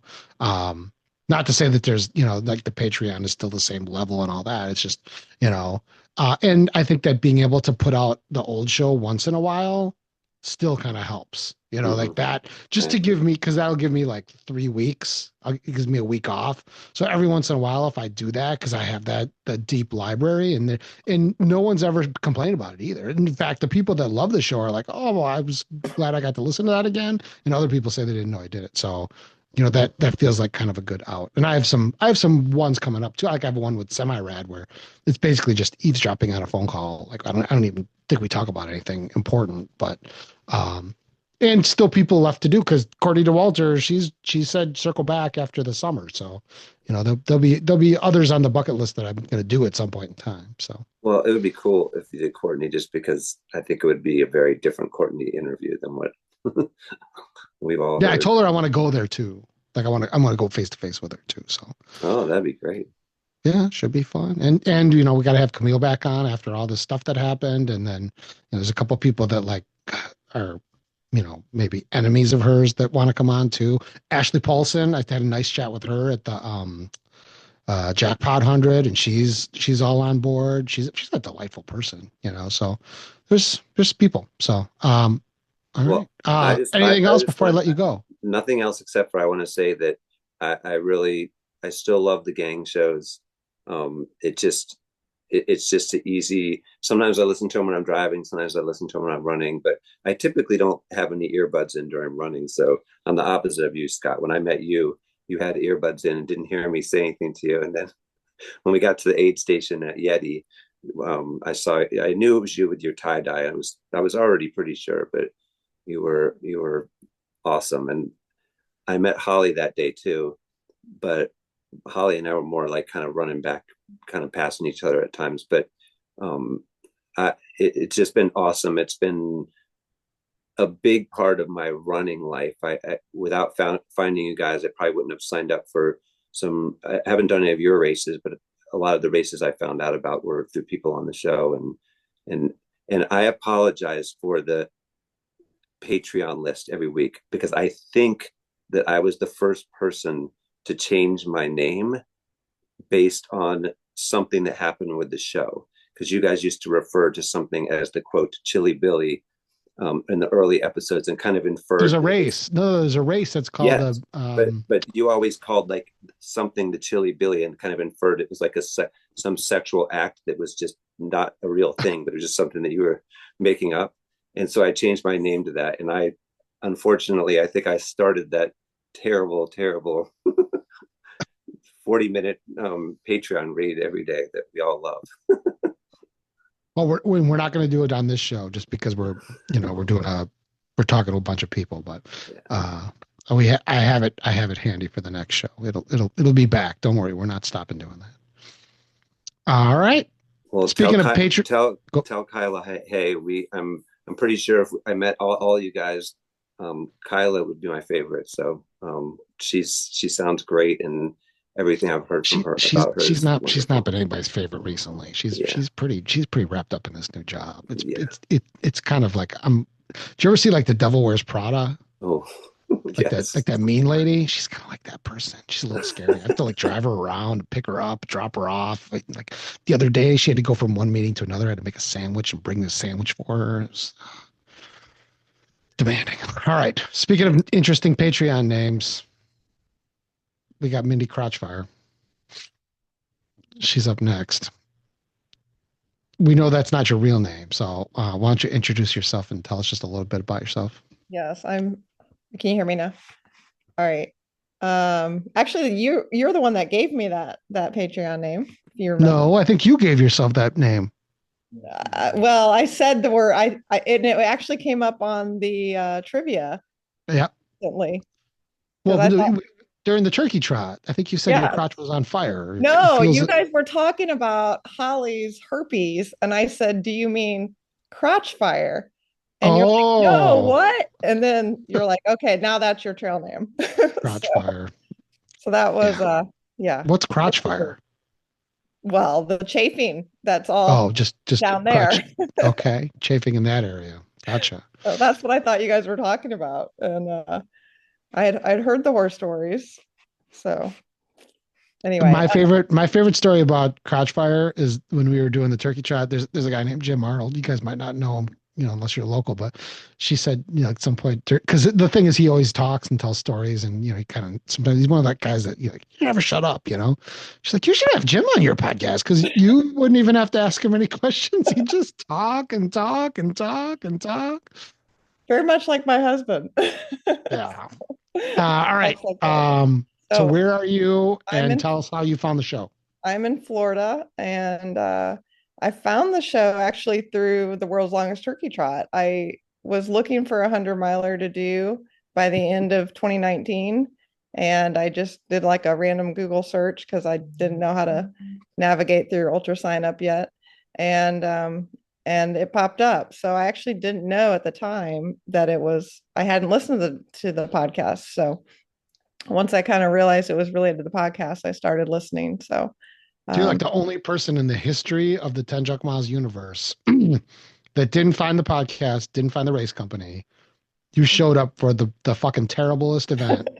And that's what your on-ramp was to this world. That was my introduction. Unbelievable. The significance of it was, and I'm sure I had told you, was I was just looking for a 100-miler, but I wanted to kind of have a good why. And my grandma actually grew up in Illinois, but had moved to Milwaukee. And I have aunts, I have some family there, and she passed away from ALS. So when I found that and just was like, okay, that's my 100, that's what I'm going to do. So didn't know anybody I was going to be doing it with, and didn't know what I was getting myself into. But that wasn't your first 100 though. That was my first 100. Oh my God, that's even worse. Yes. So your 100-mile, like when they do your interview, how did you start running 100-milers? That's going to be, you got to get a podcast / race company for its worst event. There were several of us. Pardon? Was it uncrewed that year too? Yeah. I mean, I think so. We had I can't think of the girl's name now that kind of did a pop-up surprise on the Marcy, yes. Yeah, that was in the middle of the trail in the middle of the night. I remember that. She woke up her kids to like feed us snacks on the trail. Yep, Snickers and random. That was close to when you got the crotch fire name too, right about there. Probably. Yeah. Unbelievable. All right. So have you made any friends as a result of the podcast? Like, is there anybody you want to, well, I mean, that you want to admit to? That I want to admit to, no. I mean, I've met just the whole group of you at that World's Longest Turkey Trot was a lot that I've kind of kept in touch with. And then I feel like just through the Zoom, I'm trying to think of I've ran with Oscar when I came into Chicago. I feel like I've met Jada in person, but I don't think we actually ever met in person, but we've I know that feeling. I know that feeling. So, Wendy.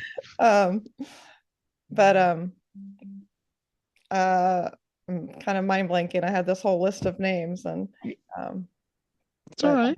I feel like I know people that I actually haven't met yet in person, but we've chatted, or I know I messaged with Jada quite a bit before her 250 and followed her, and then the Western shoot, he just went off, but from Western States, he was talking about Western States. Kevin Jordan.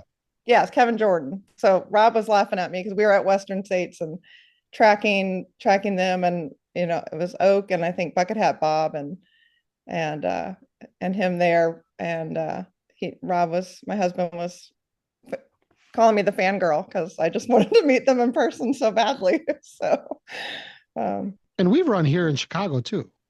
Pardon? Like when you've come to town and on running too. Yes. I know I've run on the lakefront with Oscar. Yes. Yeah. Yep. Bruce Springsteen. Yes, that weekend, concert weekend. But you went to a different show than me. Did we go to, yeah, Chicago? Was that?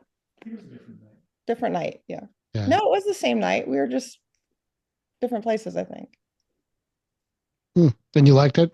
Oh yeah, fantastic. Yeah, that was fantastic. Yeah. All right. A race you did that you probably wouldn't have did if it weren't for us, and can't be the turkey trot because we already had talked about that. Be the turkey trot. Well, I did I did Sugar Badger and the regular Badger just virtual only. That was COVID year. And then 2021, the last stop stand, the 48 hour.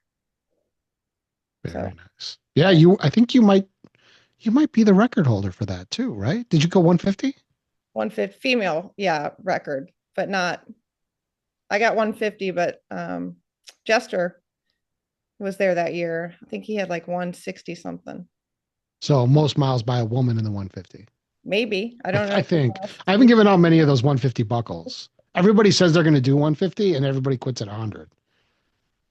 That's like, if you ever want a good tip on how to move up in the rankings, like Anna Twynham, she just did 108 and that made a difference. She moved up like 17 spots just by doing it. Because a couple of people did one more just so they move up. And she's like, I'm going to do two more. And then boom. So that's how she won. So good stuff. Favorite episode?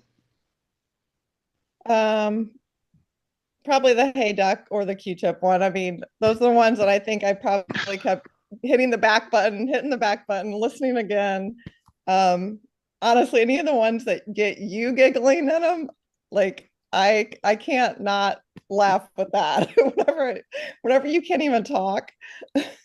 I would say the Q-tip story was the single funniest thing that ever happened on the entire podcast to me. Like, and you, if you were in the room, like, he wasn't smirking. Like, he sold that just so.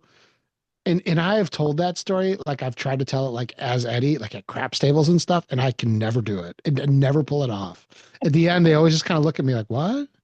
And like no one really gets it. But man, it felt like I fell into a funny hole that day. And it was just like bang, like the floor just came out. It's funny. Yeah, classic. That's Have you told that story to your girlfriend, Eddie? I was she's tired of it. The one rule I had when I met You've told it to other people? Like that's a story you guys tell in bars and stuff? I do, and she walks away. But the one rule I had when I met her family was do not tell the Q-tip story. Can't tell them the Q-tip story. Yeah. Unbelievable. Thank you for that, Eddie. I apologize. What else? Anything else that you got from the show that's made the world or your life or better that you want to share that, something you took from it? Well, I mean, I think it's been said before, just the impact and through COVID when everything first happened, just like the daily listening that I think a lot of us got through that so much easier just because of what you did through that. I was trying to think of some of the mantras. I'm like, some of the things I've said before that from you is the don't pack your insecurities. Like that's one of your lines that anytime I'm trying to like get my pack ready or prepare for the race is don't pack your insecurities. And actually in December we did a little got a group of friends to do a race, not a race, but a run together, winter solstice from sunrise to sunset.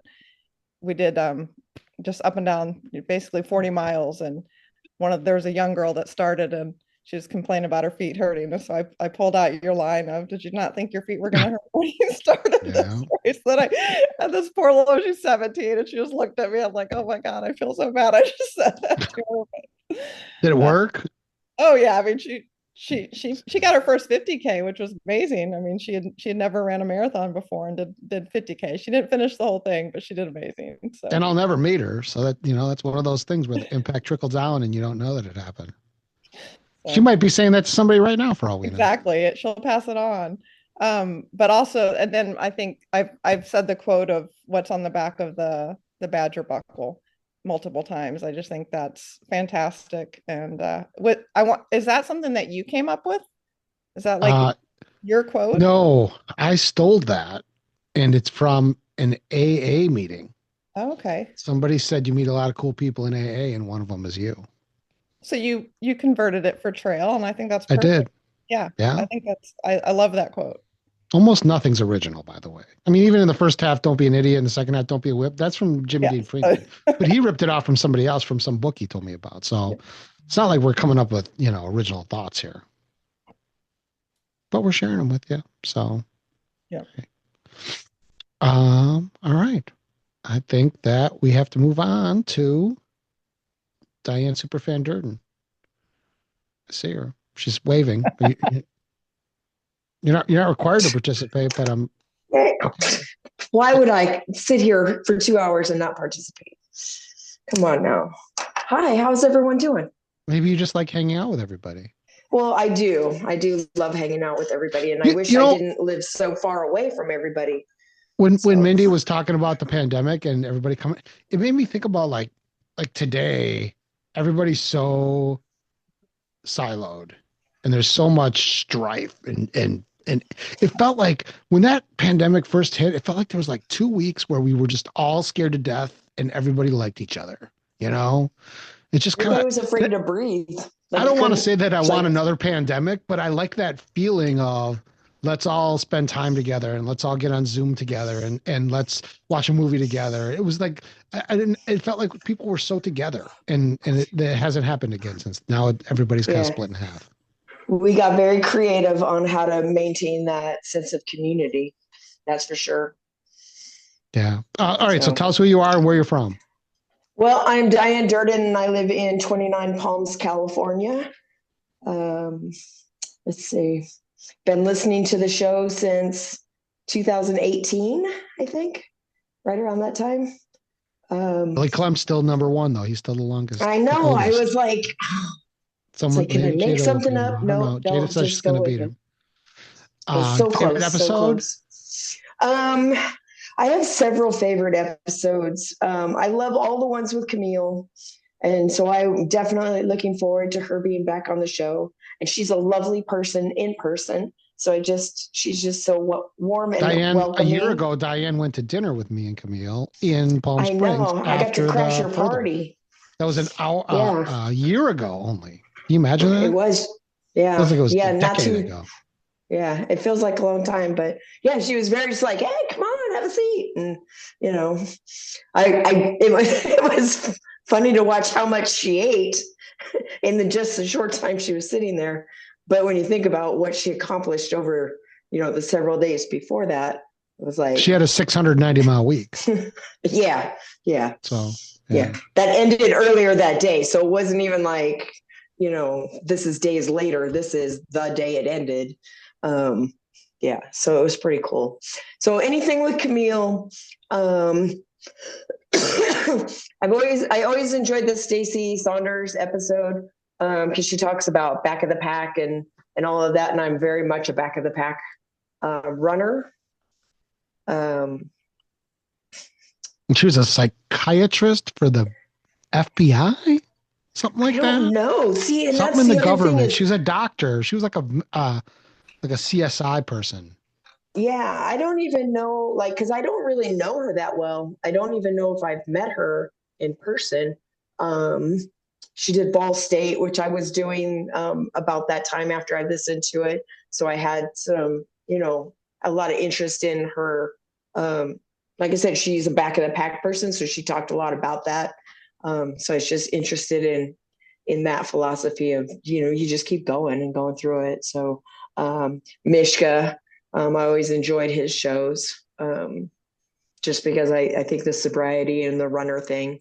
And he's a great storyteller. So I just like hearing his stories. Got that voice too. It's really raspy. I had a little secret crush on him for a while. I'm not going to lie. I just I not have a to secret listen to all anymore. things Mishka. No, So Mishka knows. I can yeah, get you now he's if you going to need it, know. Mishka. Yeah. You haven't lived until you've been with a Marine. So when he was doing the fundraising thing for the book, when he actually printed his books and he had the different levels, I paid extra so I could get like a 30-minute Zoom call with him. Did he keep his I clothes get on? to have my one-on-one conversation with this guy. He didn't get naked or anything, did he? No, but he was very nice, and he had a lot of we had a really great interchange. So. He is nice. And if you listen to the Vinyl podcast, he's the intro and the outro, his song. So is his it? music. And an interesting story that music came from when COVID happened. I contacted him and said, what can I do for you? How can I help you? And he said that some people are commissioning music. And I said, okay, I want this song and this song. And he made tracks of them and gave them to me. And that's how those two songs came about. And that's why they're the buffer music for the music podcast. I just realized my iPad was about to turn off because it's not plugged in. Sorry. Quick, tell me about a friend you made since the show. Oh my goodness, there's too many. Almost everybody on here, probably either through Facebook or through Slack when I was participating in Slack for a short period of time or at a race. So I wish I lived closer so I could be like in-person running friends with people from the show. So that was, and not to say that my running friends here don't listen to the show because they do, and they're fans because I made them listen and now they're fans. So, but the Hode leads, I think, I don't talk to them as much as I want to. Holly, I don't talk to her as much. Billy, of course. Yay. Lisa Marie, Cheryl Miller, all of those. Anybody that's ever been one of my Secret Santas, I love it. Mickey was one of my Secret Santas. He was my Santa a couple years ago, and he sent a really great gift. Cheryl Miller also was one of my Secret Santas. She sent me some really great gifts. So How about an event you did that you wouldn't have done if you weren't a listener to the show? I think I don't know that I wouldn't have done it, but I think it might have been harder for me to find the Badger races if I wasn't listening to the show. The minute you announced that you were doing a 100-mile race in Wisconsin, I looked it up to see where it was and realized how close it was to my sister's house. And I was like, oh, my sister's going to see a lot of me this year. It's one of my favorite pictures, that picture of me hugging you and your sister together. Yeah, that's one of my favorite pictures as well. I love that picture. You had it as your profile pic for the longest time too. I loved that. Something that you took from the podcast to make the world around you a better place. I think one of the things I really have taken away from the show and from you, especially like, well, it started in COVID, during the COVID time, is like, what do you want to see survive this? Or what do you like when we are talking about what businesses do you want to support and what people do you want to engage with? And so just making sure that you're, doing something in your community that supports them, whether it's, shopping at their store or their business, or even if it's maybe you're not shopping, but you could give a shout out to them, or if it's somebody that's going through a rough time and they just need that little shout out saying, hey, I'm here if you need something. So I think the show does a great job of bringing that mentality to everybody.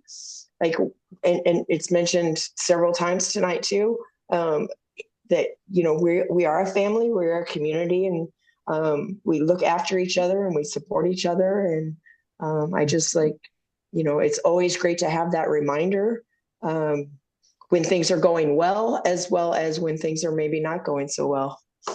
So. Yeah, well, I mean, it always irritates me when you see like something on social media where they're like, "Oh, the Old Mill restaurant is closing. How dare you guys let this happen?" And I always think, when was the last time you went to the Old Mill and gave them, like, if you like shit, you should go and you should support it. And I think that it's it's almost like Patreon too. That's why I'm a patron of a lot of stuff, because it's like I want this to stick around. And I don't think that the podcasts that have died, that was a factor. I don't think that would ever be the reason why this show would end. But it's about saying that you like something and it matters to you. And I always say that. I was on another podcast, or I interviewed a guy from another podcast. I shared it today.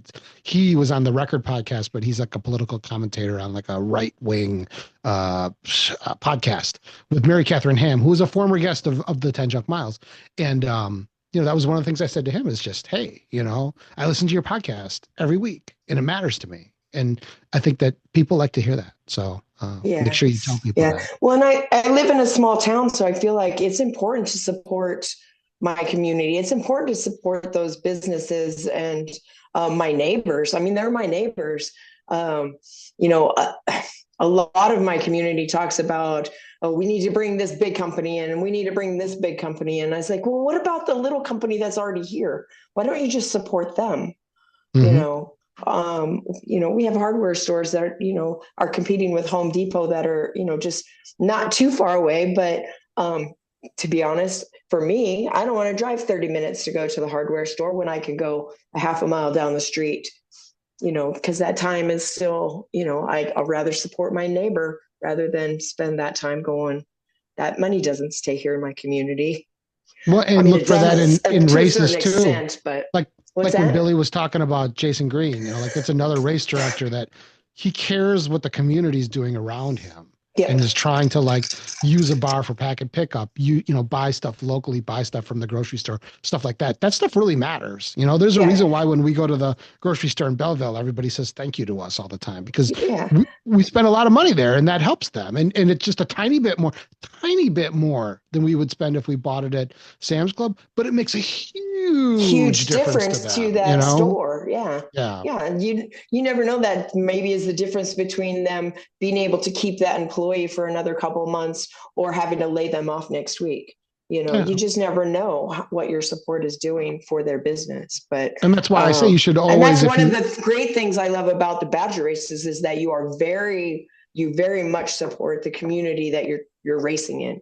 Like, you want them involved. You want us to, I mean, and you encourage all of us, not just, the aid stations that you're buying goods for, but all of us, go to this place while you're here, go to this place while you're here. So. Yeah, I wish they would help. Like one of the things I keep talking to the chamber that they should make these chamber bucks. Some restaurants have done that, where at packet pickup you get like $10 worth of coupons in your bag to go spend. And they're accepted at these 25 different restaurants, because then you get these 20 chamber bucks, and you'd say to your family, let's go, I have a free meal, you'll pay for your meal, and it's like a way of getting you to spend money. But it's just hard. Sometimes those small towns are really hard to get shit done too, because they're just like no one has much ambition, and it's like you're trying to you're rolling a stone uphill. Small town businesses are not always making a lot of money anyways.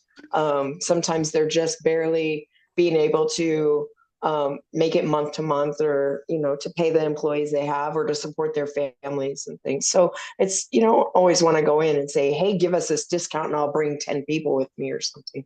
So, but I get it. I mean, Susan and I, we always buy stuff in Belleville when we're there for your races. So. Anything else before I move on? It'll be sad when the show ends. I'm not ever looking forward to that, because I will definitely miss this community. So I hope this isn't really the farewell show either. I hope this really is just the happy birthday show. No. I'm not saying goodbye to anybody. I'm not. No. And now the chances are even better with my wife's career taking off, and me being encouraged to retire. If I didn't have to be a lawyer, I'd have plenty of time to podcast. I'd probably have like 10 more podcasts. You'd be sick of me. But and we got the vinyl podcast too. So the vinyl podcast has made this podcast listening to fun. that.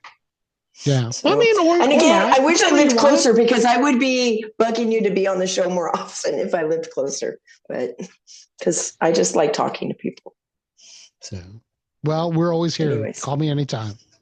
All right. All right. Some of you I'm going to get to see later this year. You're coming to the Badger? I'm not saying why, because I don't know if it's public information yet. So. Uh-oh. So.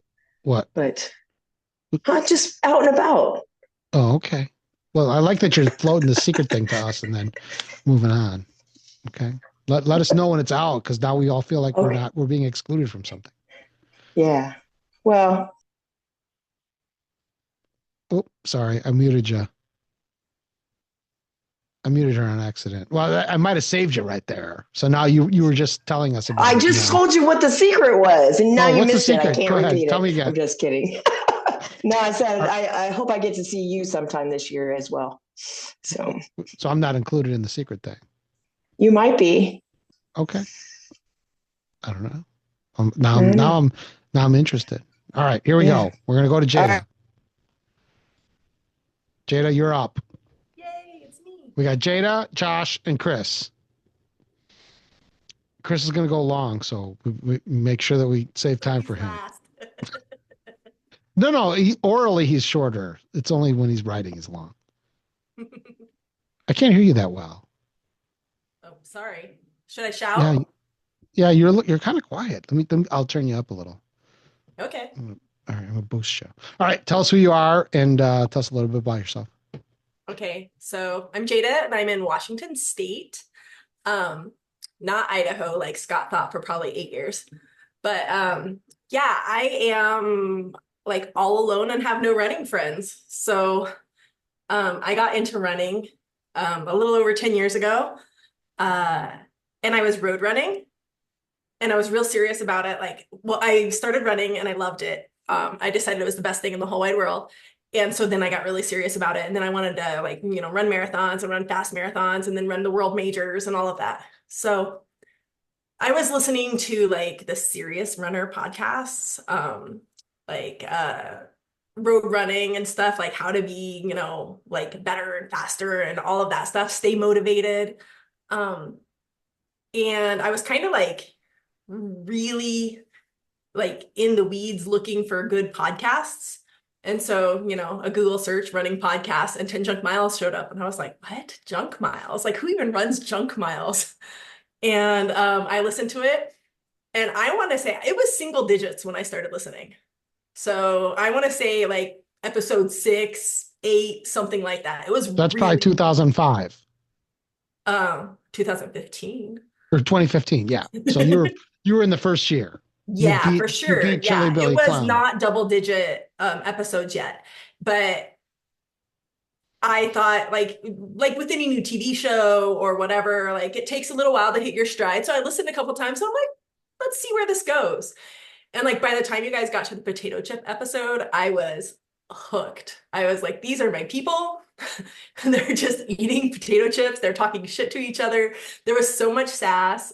It was very, very fun and so different than the other stuff I was listening to that it really became, even though I was nowhere near considering running ultras, it became like a staple. And I was like always waiting for the new episode, and I was always caught up on it because I wasn't like eager to listen to anything else. I was eager to listen to 10 Junk Miles.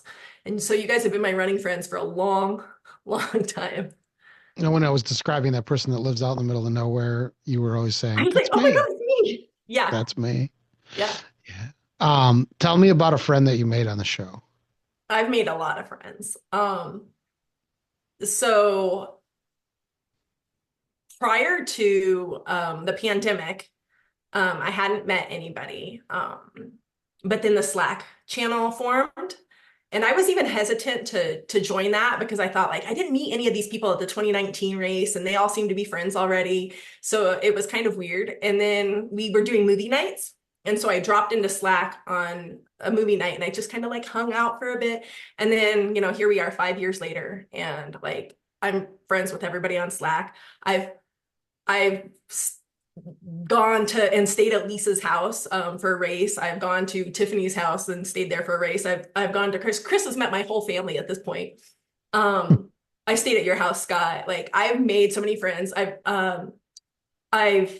There are a couple other people from, the community that are in Washington. So Alex of Trivia fame, and Megan, she's not really active outside of Slack. She's on Slack all the time. And she lives in Spokane too. So I've run a race with her. And then Rachel from Seattle, she was actually the first person I met in person prior to me going to Badger 2021. Jada's proof of the whole, if you contact me and say you're going to come stay here, that you actually do stay here. It's not creepy and weird, and we do all kinds of fun stuff. And it was awesome. Yeah, you guys took such good care of me, and Kyla is so amazing. So it feels like we did a lot of stuff too. Yeah, that was a big week for me. I mean, because I was coming back off of like my vacation with my friend in Salem for like birthday trip, and then I hung out with you for a few days. We did podcast, and we did the St. Pat's run, and I ate some good food. It was awesome. Yeah, we did a lot of stuff. I got to hang out with your dog. Yeah. I have a guy coming in tomorrow, as a matter of fact. Josh Holmes. He has an organization called Run It Fast. I don't know if you know him. Diane does. Don't run fast She just anymore, tricked so up. no. Yeah, he's flying in early morning, and we're going to the Bucks game tomorrow. He took me up on the offer, so there you go. He's a good dude. She's going somewhere. We'll check back in on that. A race you did that you wouldn't have done, but for the show. My very first ultra, I did a 50 miler, and I never would have attempted that had I not been listening to you guys talk for like 5 years in my ear about it. Well, I guess it was like 4 years. I did that in 2019, and I thought it was the hardest thing I ever did, and I never wanted to do anything like that again. But it was a 50 miler that was like pretty gnarly, and it had 10,000 feet of elevation gain.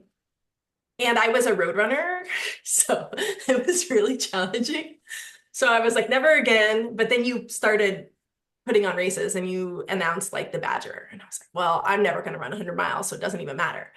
But then I started thinking about it. Well, if I run 100 miles, this sounds like a pretty beginner-friendly option. And so I registered for the 2020 Badger, and we all know how that went. so then I ran the virtual one on my treadmill. So that was a 100 whole miles on a treadmill. She fell asleep on the treadmill. She took a did. nap on the Took a treadmill. little nap. But I figured after I did that, there wasn't anything that I couldn't do. So then it was full bore from there. So like Isn't that wild? all of my ultra running is because of 10 chunk miles. I never would have thought that me as an ordinary person could do something like that.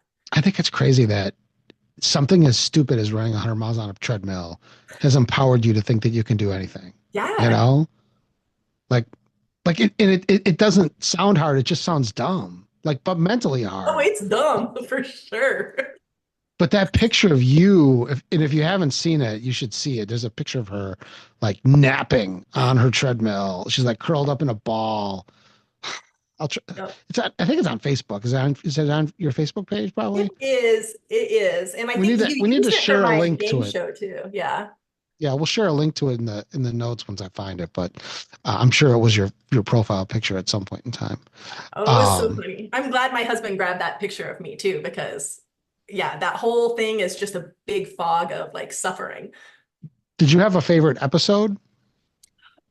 Okay, so it's hard for me to remember all the episodes. I just remember I laugh a lot. So like game shows are hard for me to remember until somebody says something and I'm like, oh, that was fabulous. So it's easier for me to remember like the long runs.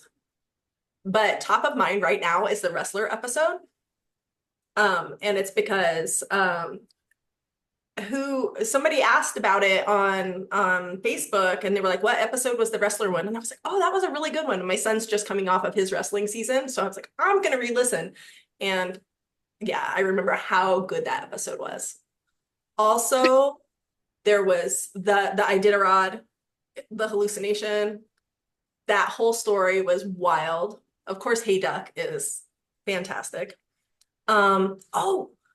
We referenced episode 2 a few times, but that whole letter writing, gaslighting situation that you did with the guy who was trying to help you find your lost episode and renumber them and was trying to correct you and you were just screwing with him. Oh, you just keep looping back. Yeah. That saga was fabulous. I love that. That was hilarious. The wrestlers, the thing that's great about the wrestlers is it's not necessarily like a great interview as much as it's just the fact that those guys fall in love with running and they're just telling you how in love they are with it, you know, like it's just incredible. These guys that just kind of stumbled on the sport and they're just like, what is this? And oh my God, I love it, you know? I think it was really impactful for me because that was my first, 10 chunk miles event. I got to meet everybody and I ran my first 100 miles. And then I remember sitting there at the finish line and watching them and like, what the hell is going on with those guys? And then you released a podcast interviewing them about it. And so it was really great to like be there and see it happen and then go back and listen to what they were thinking about it. It's a good episode. And your first 100 was the treadmill. The treadmill, yeah. And my second one was live at the Badger in 2021. So then this year you'll be getting your 500-mile buckle? Yes, I will. Like I'm coming for it. Exciting. And concho. That's a big ass concho too. Ugh. All right. Something that you've taken away from the show that you're, making the world a better place with. I don't know about making the world a better place with, but I've learned that I can do the hard thing. I think that there's something to be said for that. Like, just doing the hard thing, not knowing if you're going to succeed, not knowing how it's going to go and doing it anyways, like being scared and doing it anyways. And I try to support other people when they have big dreams. And when they're like, oh, but it's crazy, I could never. I'm like, why not? Like, try. Like, what's holding you back from at least giving it a good shot? So I think I just kind of carry that with me all the time now. And I would also be remiss if I didn't say that Jada's part of my favorite story related to the race, where my wife said that she mentioned her and I said that she wasn't there, and then we had a huge fight about her not being there. And I like screamed. The Magellan Award because Sean and I got mocked. You handed me that. We were walking down the street, walking the dog, and I'm screaming at my wife. She's my fucking friend. She's not your friend. I know she wasn't there. Don't tell me she was. You don't even fucking know her. I'm just yelling at my wife. And then I mentioned it to Jada, and she's like, you gave me a big globe at the end of the, and there's like this picture of me and her at the finish line, I was like, oh shit, I'm so dumb. You have to tell your wife that you were wrong. I did. Yeah. It's not the first time, but Yeah. let's not make a habit of that. All right. You got to find that picture on the treadmill though and share I it in will. the I'll start looking chat for just it so now. people can see it. We're going to move on to Josh Holbein, who I actually have 2 podcasts with now. Tell us a little bit about yourself. Where are you from? Hey, Who are you? I am Josh Holbein, also known as Josh Holbein. I'm coming from Sioux Falls, South Dakota. And when did you start listening? It's been 2017, 2018. I was training for a half marathon at the time, and I asked my friend who I'd met on Reddit, hey, you had mentioned this crazy running podcast. Like now that I'm in running, I'm getting tired of music, and I tried an audiobook and it was okay, but I was like, what was that podcast you recommend? And it happened to be 10 Drunk Miles. Does he still listen to the show? I don't think so. He's kind of out of running, and I haven't outside of seeing updates from him on Facebook every now and then. I haven't kept in touch with him too much. Nice. Did you have a favorite episode? The first episode I listened to was the one where you interviewed Gillette's wife, Penn Gillette's wife. And instantly I was drawn in because this interview was unlike any other interview that I'd ever heard. And it was kind of drawn into that. And then got into the gang shows, and it literally was like, hey, this is just kind of like hanging out. Like I'm a part of this. And very early on, I was on like a meet the list, or I think I just signed up for a meet the listener or whatever. But actually listened to the episode that I was on during the half marathon. It was really cool just to like hear, myself on this podcast, and you guys like talking about it and talking about me. It gave me like a lot of motivation for that half. But um drew me in. But it's after that, I mean, favorite episodes, there's just been so many. I mean, the laughs and everything. I know people have brought up the Q-tip. I mean, that has just been hysterical. It died laughing on that. The 1-star reviews, I mean, that was always one of my favorite segments from back in the day. um they're so good. The Bad Boy Running podcast, though, the first one, I I don't know if I've laughed Gypsy so Rose? hard. Oh my God, where they call her and then they talk about, just summiting. Like I'll never forget. And what's cool about these is like I can picture the exact trail that I was on while all these happened. It's like there's just a part of the memory. So yeah, it's there's a lot of good times running while You know what listening to the the great podcast. thing about all that, like the Hey Duck, the 1-star review, the none of those things were like, even the Q-tip story, none of those things were like in the can. Like it's not like Eddie shows up and says, I got this story I'm gonna tell that's gonna, or like we didn't talk like, hey, let's go on a whole thing about Hey Duck. They just happened organically in the room because there was just like the right cocktail. Yeah, I mean, you get the right people in the right place for long enough, and magic happens. Same thing when you're running with friends. Like some of your runs are going to be awesome, and then or some of them are just going to be that little extraordinary, making memories. Jada posted the treadmill picture in the chat if you guys want to see her sleeping on her treadmill. How about a race you did that you wouldn't have did if it weren't for us?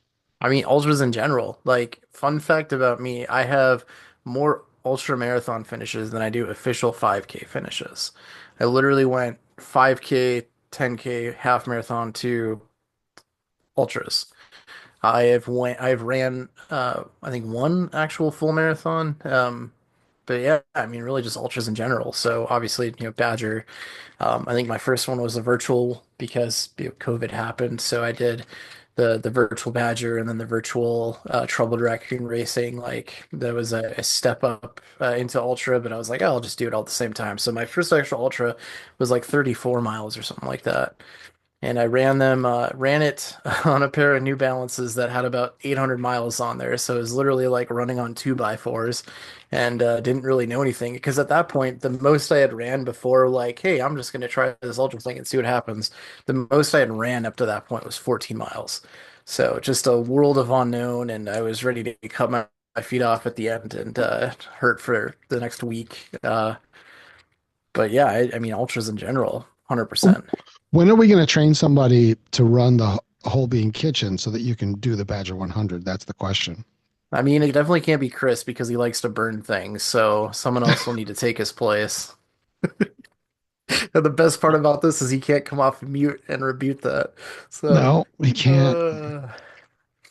But you'll be back cooking the Josh's kitchen for this. That's right, yeah. Badger. So the aid station chef at Orangeville, I've worked in many kitchens and lines, and I run the aid station like a kitchen, so everything is hot and fresh. We cook to order. In fact, I have an ordering sign at the aid station prior, so you can text ahead your order. And we don't like it, or at least I don't like it when I'm on the trail and you're like, oh, coming in and you're just hungry and you're like, well, how long has quesadillas and stuff been sitting there? It's like, oh, we'll make sure it's fresh and it's nice and hot. It does make a difference, I think. So we take extra good care of you here at Orangeville. Not that the other aid stations, I mean, they're all fantastic and great. Not saying that they're not, but that's what I like to do to try to make ours a little more special. Every time you say fresh and hot, Chris is over there screaming like Gio's mom, right? It's like you can't say it. Can't say it. Chris was a great sous chef. We had a lot of fun last year. All right. How about something that you're taking out of this show that you're gonna use to make the world around you a better place? Man, the mantra that sticks with me a lot is two things: is if it hurts to walk and it hurts to run, you might as well run.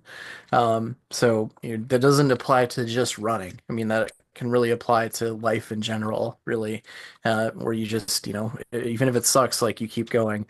And the other thing is just really be consistent. I mean, when I first trained for the ultras, like I've lost a considerable amount of weight, and obviously ran ultras, and then life happened at some point, and gained some weight back, and kind of fell out of running, and now I'm trying to get back into it and everything, and it is just crazy how much just being consistent works. It's trying to run at this point 3 to 4 miles a day, or just getting some sort of exercise in, and getting back on the train to get back out there and get on the trail and actually run. Not that I don't enjoy volunteering, but I definitely miss running on the trails. Be consistent is SIVA, by the way. It is. Yep. Yep. Be consistent. Did we ask you about a friend? Do you have a friend that you made from the show? So many. So many. Well, somebody that you want to brag on, not just like a reluctant friend. The Slack thing was really huge because it went from like a podcast, and what's weird about podcasts especially is you kind of have that like parasocial relationship where it's like you have this relationship with these people that you spend a lot of time with, but it's one-sided because the people on the podcast don't really understand you. But with 10 Junk Miles, it's completely different. Like these are actually your friends that you can reach out to and can be a part of and talk to. And then the Slack thing happened during COVID, and just hanging out in there. I mean, Oak and Jada and Chris and Lisa and I mean, I'm gonna forget KJ, Alex, like there's like I could just open it here and just kind of go down the list. I mean, Matt Smith and all of those. Or even just listening to the Meet the Nation, it was like, hey, you also live in North Dakota. Like I listen to TJM, let's go hang out. But I mean, really, the Slack is the people that are regulars in there. That I mean, they've seen been a daily part of my life since it opened, and I think a lot of them will say the same, right? And it's not even just the Slack community. It's we've reached out and DM'd. I mean, we've been hung out. You've done other things outside of a Slack, and it's just been on the community that has been built. And I mean, and you too, Scott. Like now we have a freaking music podcast where we hang out every other week and talk for 3 hours. So I mean, you're definitely included into that. Yeah, I was gonna say. So Josh was a guest on the music podcast, and then just because he was so good, I said you have to come every week. So now Josh has to listen to records and talk to me twice a week about records, which We have a lot of fun, and it's kind of like the same thing as this. Not insofar as we talk about running, but insofar as like we're not really doing this to make a lot of friends or to be the number one music podcast as much as, there might be 500 people in the world that want to talk about records as nerdy as we are, and we want to find all 500 of them and for them to come and hang out and talk to us. And I've been having a lot of fun with that show. I've learned a lot. It's expanded my horizon a lot. I think that yeah, and we've made some really good friends there. We're making it's another community. Absolutely. No, it's been a blast, and really I really do think that you are a little bit of a sum of the people that you choose to surround yourself with. And if you surround yourself with people in the 10 Junk Miles community, you have some really great people around you, and you just happen to become one of them as well. Yeah, I think that's nicely put. See, look at that. That's why we pay him the big bucks to come on the music podcast. We don't even have Patreon. We have nothing on that show. It's just and the episodes are like 4 hours long. Yeah, it's a labor of love, man. I love doing it. Yeah. All right. Anything else you want to impart with us? Well, man, just be consistent, and what again I like most about this is we're all on this journey together. I know Diane, over the last couple of years, not to single you out, but you've also been open and honest about, hey, I've kind of fallen off and I'm trying to get back into it, and how it is, and you too, Scott, obviously going with your injury. So like again, that's an important part of this that not a lot of other communities or podcasts will cover. Is there's ups and downs, but we're in this together. We're all here to cheer each other on in the highs and the lows, and let's just keep it up. Yeah, I mean, if you stick around long enough, you're definitely going to have some highs and you're definitely going to have some lows, and you could be the kind of person that bails and we never see you again, or you can be the kind of person that sticks around and tries to find a way to get back to being consistent. So, I think being the latter is probably better. I mean, and we're always here as soon as you're ready to come rejoin. We got all the arms open for us. So even in Slack, we've seen people kind of come and go as they want to be more engaging or less engaging, but we've always welcomed them back. So yeah, and I can tell you firsthand that showing up at a trail race, a 4K, and hiking 5 miles for every 1 mile that you jog, nobody looks at you funny at all, and you actually beat a bunch of people too. Like I probably beat like 17 people out of like 80. So I mean, nobody looked at me and said, "Oh, you don't belong here. You shouldn't be." I mean, I had a good time. So. And that's the other thing too, is the first time you come to the race, like once you start involving yourself in the 10 Junk Mile community, that first race you go to where you see everybody, I mean, it is just like, oh my God, these people I've listened to, that I've hung out with, that I've talked to, and now you're like seeing them and they're even cooler in person, and it literally is a family reunion every year. It's just magic. I mean, there's no other way to put it. It is magic. Yeah, I think the people that stick around at 10 Junk Miles and hang out at that finish line, those are the people that you really want to meet, and it's for real, Steve Denses and just all those people. I mean, it's just nice, and some of them, yeah, you'll meet a lot of life-changing people. Well, I mean, my wife has brought it up too, where like it doesn't matter where I travel, like, because I'll go somewhere for work or whatever. I'll literally almost know a 10 Junk Mile friend wherever. I was in Denver last year, so I had lunch with Chersey and Gio, and it's like usually anywhere I go, like I wasn't able to meet Diane, but my company's based out of San Diego, and I was like, hey, I know Diane's like in that area. If I have time, let's meet up. And it didn't work, but it's still really cool to know that no matter where we're at, there's somebody that is probably within the vicinity that you can connect with and is there for you. Yep. I mean, we went to, where did we go? To Tulsa, and we had a group of people. We had Jordan Stevens and we had David Hale. And we spent the whole weekend together. We had a lot of fun. So, all right. Now that there's nobody else left, we're going to have to go to Chris Prairie. I'm just giving him a hard time. So let me tell you how I met Chris Prairie. I was doing the first Camino de la Vaca with John Sharp and Gina Ferroni, and they didn't know anything about me or 10 Junk Miles. They didn't know that anyone even listened to 10 Junk Miles. They knew nothing. And we were walking down that goddamn road in the middle of the night. It's like the frontage road to the highway. It's like the shittiest circumstance you'll ever be in. And all of a sudden, there's this dude with a fucking 10 Chuck Miles hat, 10 Chuck Miles shirt. He's got bourbon. He's excited to see us. And they looked at each other and they're like, whoa, I didn't know that this guy had people that knew him. Like what is this? Like it was like they didn't know that I was Rod Stewart, and I had, groupies or something.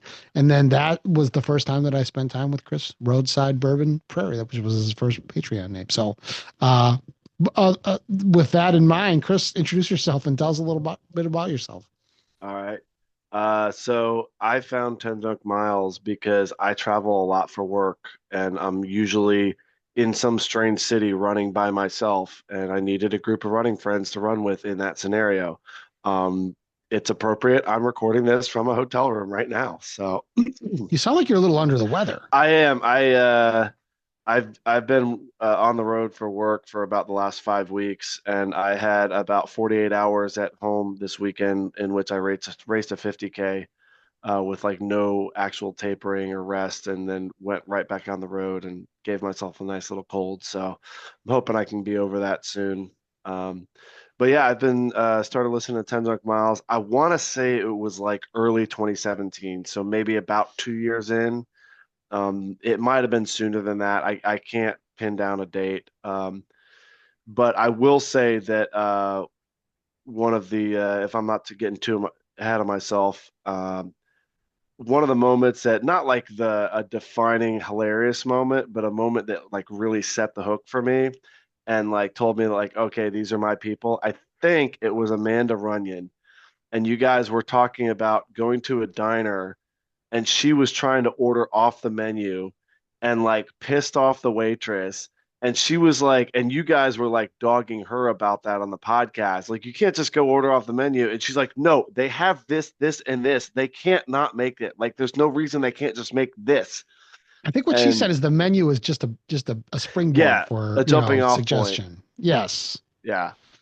That was a good episode. She was a good guest. I've spent a lot of time with. She's in the book club, by the way. And if anybody's interested, the book club we're currently reading Don Quixote, which all of us have aspired to read someday and been terrified to try. And so we're reading half of it, and then we're reading the other half of it. So if you've like me, always been Don Quixote curious, but never had the guts to tackle that big book, join us.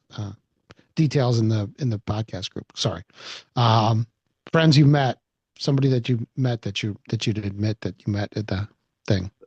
So a lot of them are in here, but the one that comes to mind is Elliot Beach. We met, I think for the first time. He was in Austin for work, so like we just like met up and went for a trail run, and he didn't tell me this was gonna happen, but like we're like a half a mile from the end of the run. And it's like, oh, hang on, wait. And he pulls out his phone and it's ringing and it says 10 Junk Miles bonk line. And he was on a Meet the Badger runners. And like, so we were both kind of there together. And we kind of clicked with that. And then he ended up coming down this year or last year, I guess, for the Torchies run. He actually flew in and stayed at my house to do this stupid Torchies run. We run to every Torchies Tacos in Austin. And throughout the course of that, he had been kind of egging me on already. And that was kind of where he fully pushed me off the cliff to sign up for Southern States 200. And so we're going to be racing that together a week from today. You better get better before then. Well, yeah, exactly. I've been slamming the vitamin C and Zycam gummies and all that, trying to get through it. So tell me about a race that you did that you probably wouldn't have done if it weren't for meeting these people. Okay, so other than the Badger, obviously, the one that comes to mind is actually TGNY. And it happened because of the Slack people. Somebody had posted the TGNY lottery was opened up, and it was like late on a Saturday night, and I'd had a few, and you know, as you do, I was like, I never get picked in lotteries. I'll throw in. To date, it is the only race lottery I have ever been picked in my life. And what's worse was like nobody else. There were like 14 people that threw in for the lottery that year, and I was the only one that got picked because I was like, oh, I got picked. Well, at least there'll be other TJM people there. And then nobody else from that group got picked. But I did get to hang out the whole weekend with Thad and Suzanne, the Nelsons, because Thad had like a previous year's like deferral, so he was already like guaranteed in. But it was a lot of fun. I ended up dropping down at the 100K mark because I had an injury thing flare up, and my A race that year was Leadville, and it was like 6 weeks later, and I didn't want to jeopardize that. But it was still a lot of fun. We got to dive on some mattresses. We ate street food and from like this giant like Mexican cultural festival that was just happening in the middle of the World's Fair site. We went to all sorts of bodegas. It was a lot of fun, and I would not, that race wouldn't have even been on my radar if not for TJM. Very nice. Did you have a favorite episode? Did we talk about that? No. Favorite episode. I mean, there's just too many now to choose from. Was there one you go back and listen to again, or one that you like when people say, "Hey, well, I want to get into this show. What should I listen to?" Do you have Usually anything? when I'm trying to get somebody hooked on it, I give them like the first Dusty episode, like the first or second one. There was one where he's like really sloppy drunk, and I'm like, it's a little much. Don't do that one. The first one's super sloppy. That was the one that I wasn't even going to release because he was so drunk. No, there was one where it was Where he calls worse. him Scott Jerkoff, and we tell the story of the Yeah, can I sleep with yeah. your daughter if I Yes, win? yes, Yeah, that's the okay. one. You No, know, not can I daughter. fuck? Yeah, daughter. Yeah, Yeah. it's if I get second, can I fuck your daughter? Yeah. And then the debate about she was either in middle school or law school. Shoot. I think she was underage. I'm pretty sure. Yeah, that's why it was like kind of creepy. Yeah. Fun Dusty story. I'm glad that's what you're turning people onto, though. Yeah, exactly. There's some statutory rape, and he's a little drunk, but it's a good show. So I a few years ago I was chatting with Dusty. I think it was at the Badger or something, and I mentioned I was from Austin. He's like, "Oh, Austin, yeah, that's a fun town. Yeah, go down to 6th Street." And I said, "Oh, there's only like three types of people that go to 6th Street. You got the tourists, and you got the drunk, sloppy college kids, and then you got the creepy old guys trying to pick up drunk, sloppy college kids." And he goes, "Yeah, I definitely fall into that third category." He loves us, though. He loves At things least on he's Loud. self-aware. Yeah, I think he's going to come back and do the last dot again. I think he wants, and he signed up for the Superior 100, so he's going for another 100-mile finish. But he got his first buckle from us. Yeah. So I think I'll be up at Superior 100 this year. I The think I might be pacing too. and crewing for Derek Hartman. He's doing the 100. Yep.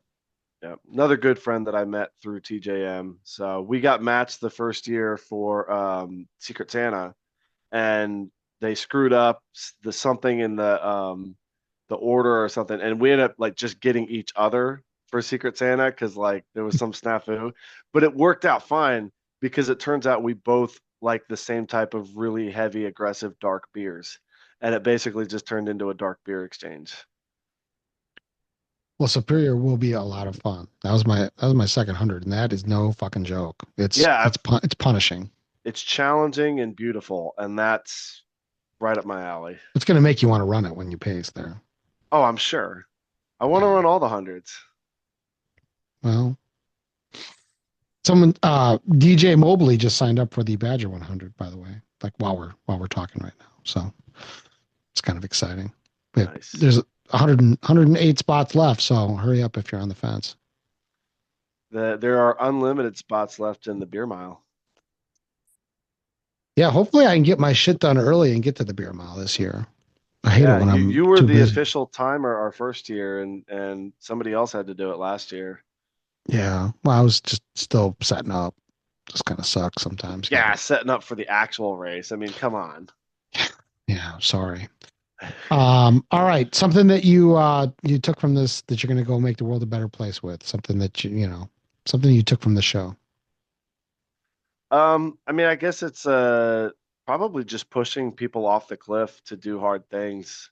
Um, I really started doing that more once I got involved in the community. I've told a lot of my friends they need to go out and run 100 or do a 50K or 100K. Like I was definitely less of a what's the term, like an instigator, or like, egging people on to do this kind of stuff. Back when I met you in on the roadside with the bourbon, had you done 100 or anything yet? Like Yeah, what was your I had done Cactus Rose okay? like a year or two before then. You were already pretty much an ultra runner. You just Yeah, I was sliding into it slowly. I did my first ultra in 2015 and then my first 100 in 2018. all right. Well, I mean, we're coming up to the end here. What else you got for us? I gotta be entertaining for closing out the show. Yeah, you have to fill 9 more minutes. 9 more minutes. Oh, is that because that's when the Zoom ends? No, I'm joking. I'm just kidding. Okay. It's past my bedtime. I'm about to turn into a pumpkin. No, I feel you. Me too. Well, I mean, I mean, it goes without saying that I appreciate all you guys, and I'm glad you all came. And I really did not want it to be a let's all, pat me on the back type thing. I wanted it to be you patting each other on the back. That's, kind of the whole idea. Because, I mean, I know I've said it before, and you guys probably get sick of hearing it, but I'm not really doing this for me, at this point. I'm doing it for you. I got better things to do with my time, and this is not how I make money. But it's the inspirational messages, that when they come, I still get emails, and it's weird. You don't get to see it from my angle. Cause like every day somebody stops running, somebody stops their Patreon, somebody doesn't listen anymore. Somebody just disappears from our universe. We never see them again. And then at the same time, somebody subscribes to the show. I'll see them. They'll become a patron. They'll send me an email that they just discovered the show and how awesome it is. They'll go to the store, they'll buy all the stuff, they'll sign up for Patreon, and you see people coming and people going all the time. There's like this constant flow of people back and forth. And then there's people like you that are just always there, and you guys are really important. And the community, I can put together the race, but I can't make the community. Like you guys have to do that because I'm just standing there handing out the awards. You've seen me try to talk to people at the finish line. It's not very easy, and I can't really do it.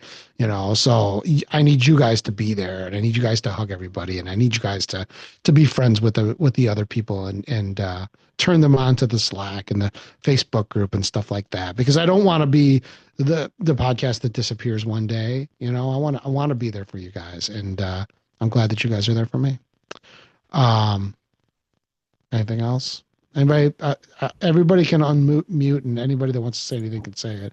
Mandy, you've been quiet. You're over there. Why are you up this late? 9:52. You should be in bed. I'm about to go to bed, but I have Matzo Ball Jen's answers to these questions, and she gave me permission to read them as a Jewish person per your request. Very nice. Yeah. Me and Mandy have a 5:45 call tomorrow on the morning show. So that's gonna be late, and she's gonna blame this. I may or may not show up for. She's always kind of like, bleh, and I'm just like, hey, what's going on? I'm drinking coffee. I'm all excited, By the way, I'm like a loyal day one listener of the morning stretch. He's in Texas listening to the morning stretch. I'm so glad because I'm very grumpy in the morning most of the time. It's fascinating. I look at the daily downloads, and it doesn't look like that many people listen, but so many people listen. So many people tell me that they listen. It's crazy. I also listen. Oh, really? I'm close enough, right? It's kind of like, like your wake up kind of thing, like I'm like making the school lunch and like folding the laundry, and I'm just like, wonder what they're doing today. Nothing. Answering about Scotty's going wonder on what some weird national day it is today. Yeah. They're so weird.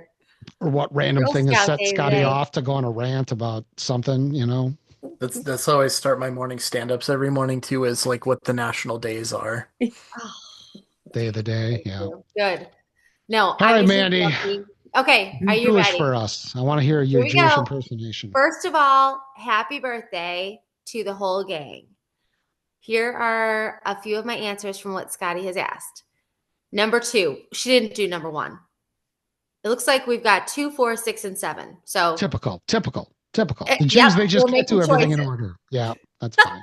We're making choices. Okay. I can't remember when I first started listening, but Siva was on the show at that point, and the episode that sealed the deal as a listener was a gang show done right after a turkey trot. It was a mess. Oh, I think I remember that one.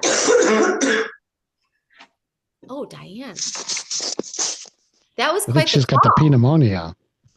You okay? Oh, sorry. Yes, I have bronchitis. Sorry about that. I didn't think it was going to be that loud. I should All have right, go, muted do it myself. again. Do it again. That was Mom. intense. Sorry. All right. Matzo Ball's her favorite episode was a gang show right after the turkey trot. Those are always good. Okay. For the first Oh. gang show after Turkey Trot, probably, yeah.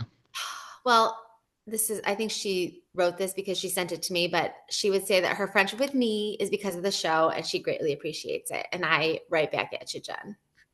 I will say that this show brings together unlikely friendships because I don't think. Is this Jen or is this you? No, well, I'm I commenting. can't tell. Is this your Jewish voice? No, this is my Okay. normal voice. Okay, sorry. I'm commenting on Jen's comment. Her answer. Okay. Her answer was that she was glad she met me, and I am also glad that I met her. And I think 10 Junk Miles brings together people that may not have necessarily met in life. And I'm very thankful for that. I'm thankful for everybody that was here tonight and our community as well. Okay, that was my add-in. All right, back to Jen.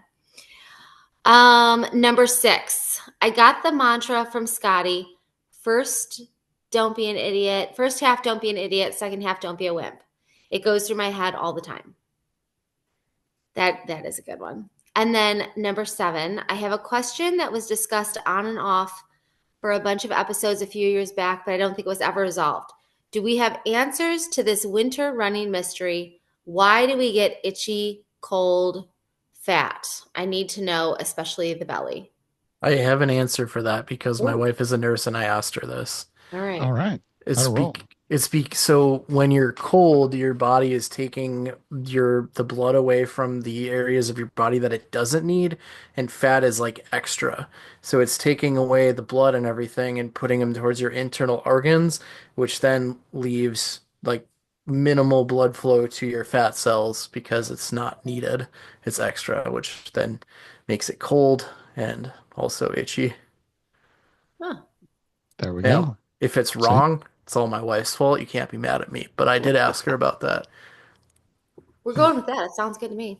That was it. Those are your answers from Jen. Sorry we missed you, but she and her family are having a fantastic time. It's 2 a.m. there right now.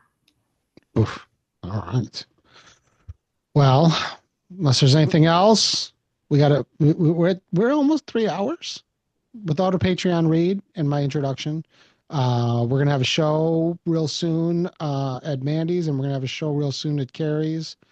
I don't know what else. I think that's it. I mean, 10 years it's great. I never would have thought it would have happened. It's like maybe 5.5 million downloads, probably working on 6. Like we're working our way towards there. Most people that I talk to in the podcasting world their minds are blown by that. Like that's a big number, because 300 is a lot. Like if you have 300 downloads for a show, that's a lot. So we're well above that, and it's because of you guys. So I'll keep doing it until somebody tells me to stop, and you guys keep supporting us. And Scotty doesn't want to sing. Can we sing Huh? happy birthday? no, no. He told me. We need the pinata. Oscar should have brought a pinata. Well, and the problem with singing on the Zoom is that it doesn't tunes work. out. Only one person can sing. Not me. Not me. Yeah, see, you want to be the loud one? I mean, if we all do it, it might skip between all of us. I mean, it's an experiment. Try it. Well, thanks for staying up with me, and thanks for being my running friends. And that's it. That's 10 years. Let's see if we can do 10 more. Maybe. Thank I you don't for know. everything, Scott. Thank you, We'll- Scotty. Thank you. Thank you. I'm gonna hit Right stop. on. Thanks, Scott. And then I'm going to be up all night with Josh on Friday. So that show we start at 8:30 p.m. So it's always like 1 a.m. when we're finishing. Yep. It's Ridiculous. Oh, it just rained birthday cakes in the chat. Who did that? That was awesome. Oh, I didn't see that. I didn't either. Whoever did, do it again. You just have to type happy birthday. That's a Zoom feature. Oh, I don't see it. If you're on Zoom and you like raise your hand and you have go an into Apple the chat. device, no, you get happy birthday. That's happy birthday. That's all you gotta do. I put happy There you Zoom. go. That didn't work for me. If you're on an Apple computer and you like give Oh. a thumbs up, you'll get like little emojis, or you can do like a heart and it'll make a heart. Yeah, except for I don't use Apple. Yeah, I don't either. So it I'm doesn't on an work for Apple me. computer. It's not Make a working. heart. Make a heart. Well, let's try. Make a heart. No, like with your hands, like to your camera. Like, Oh. yeah. To your What? camera. No. No, it It's might not not. doing it. Not doing it. Mm. Lame. We tried. Thanks for staying up with me, you guys. I want to put this up on Friday, and I guess that's it. All right. Maybe I'll see you in the morning. I'll be here at 5:45. I may or may not Bye, be. This was everyone. very late for me. Thanks for being a part of it. We'll see you guys soon. Good night, guys. guys. You. Good night.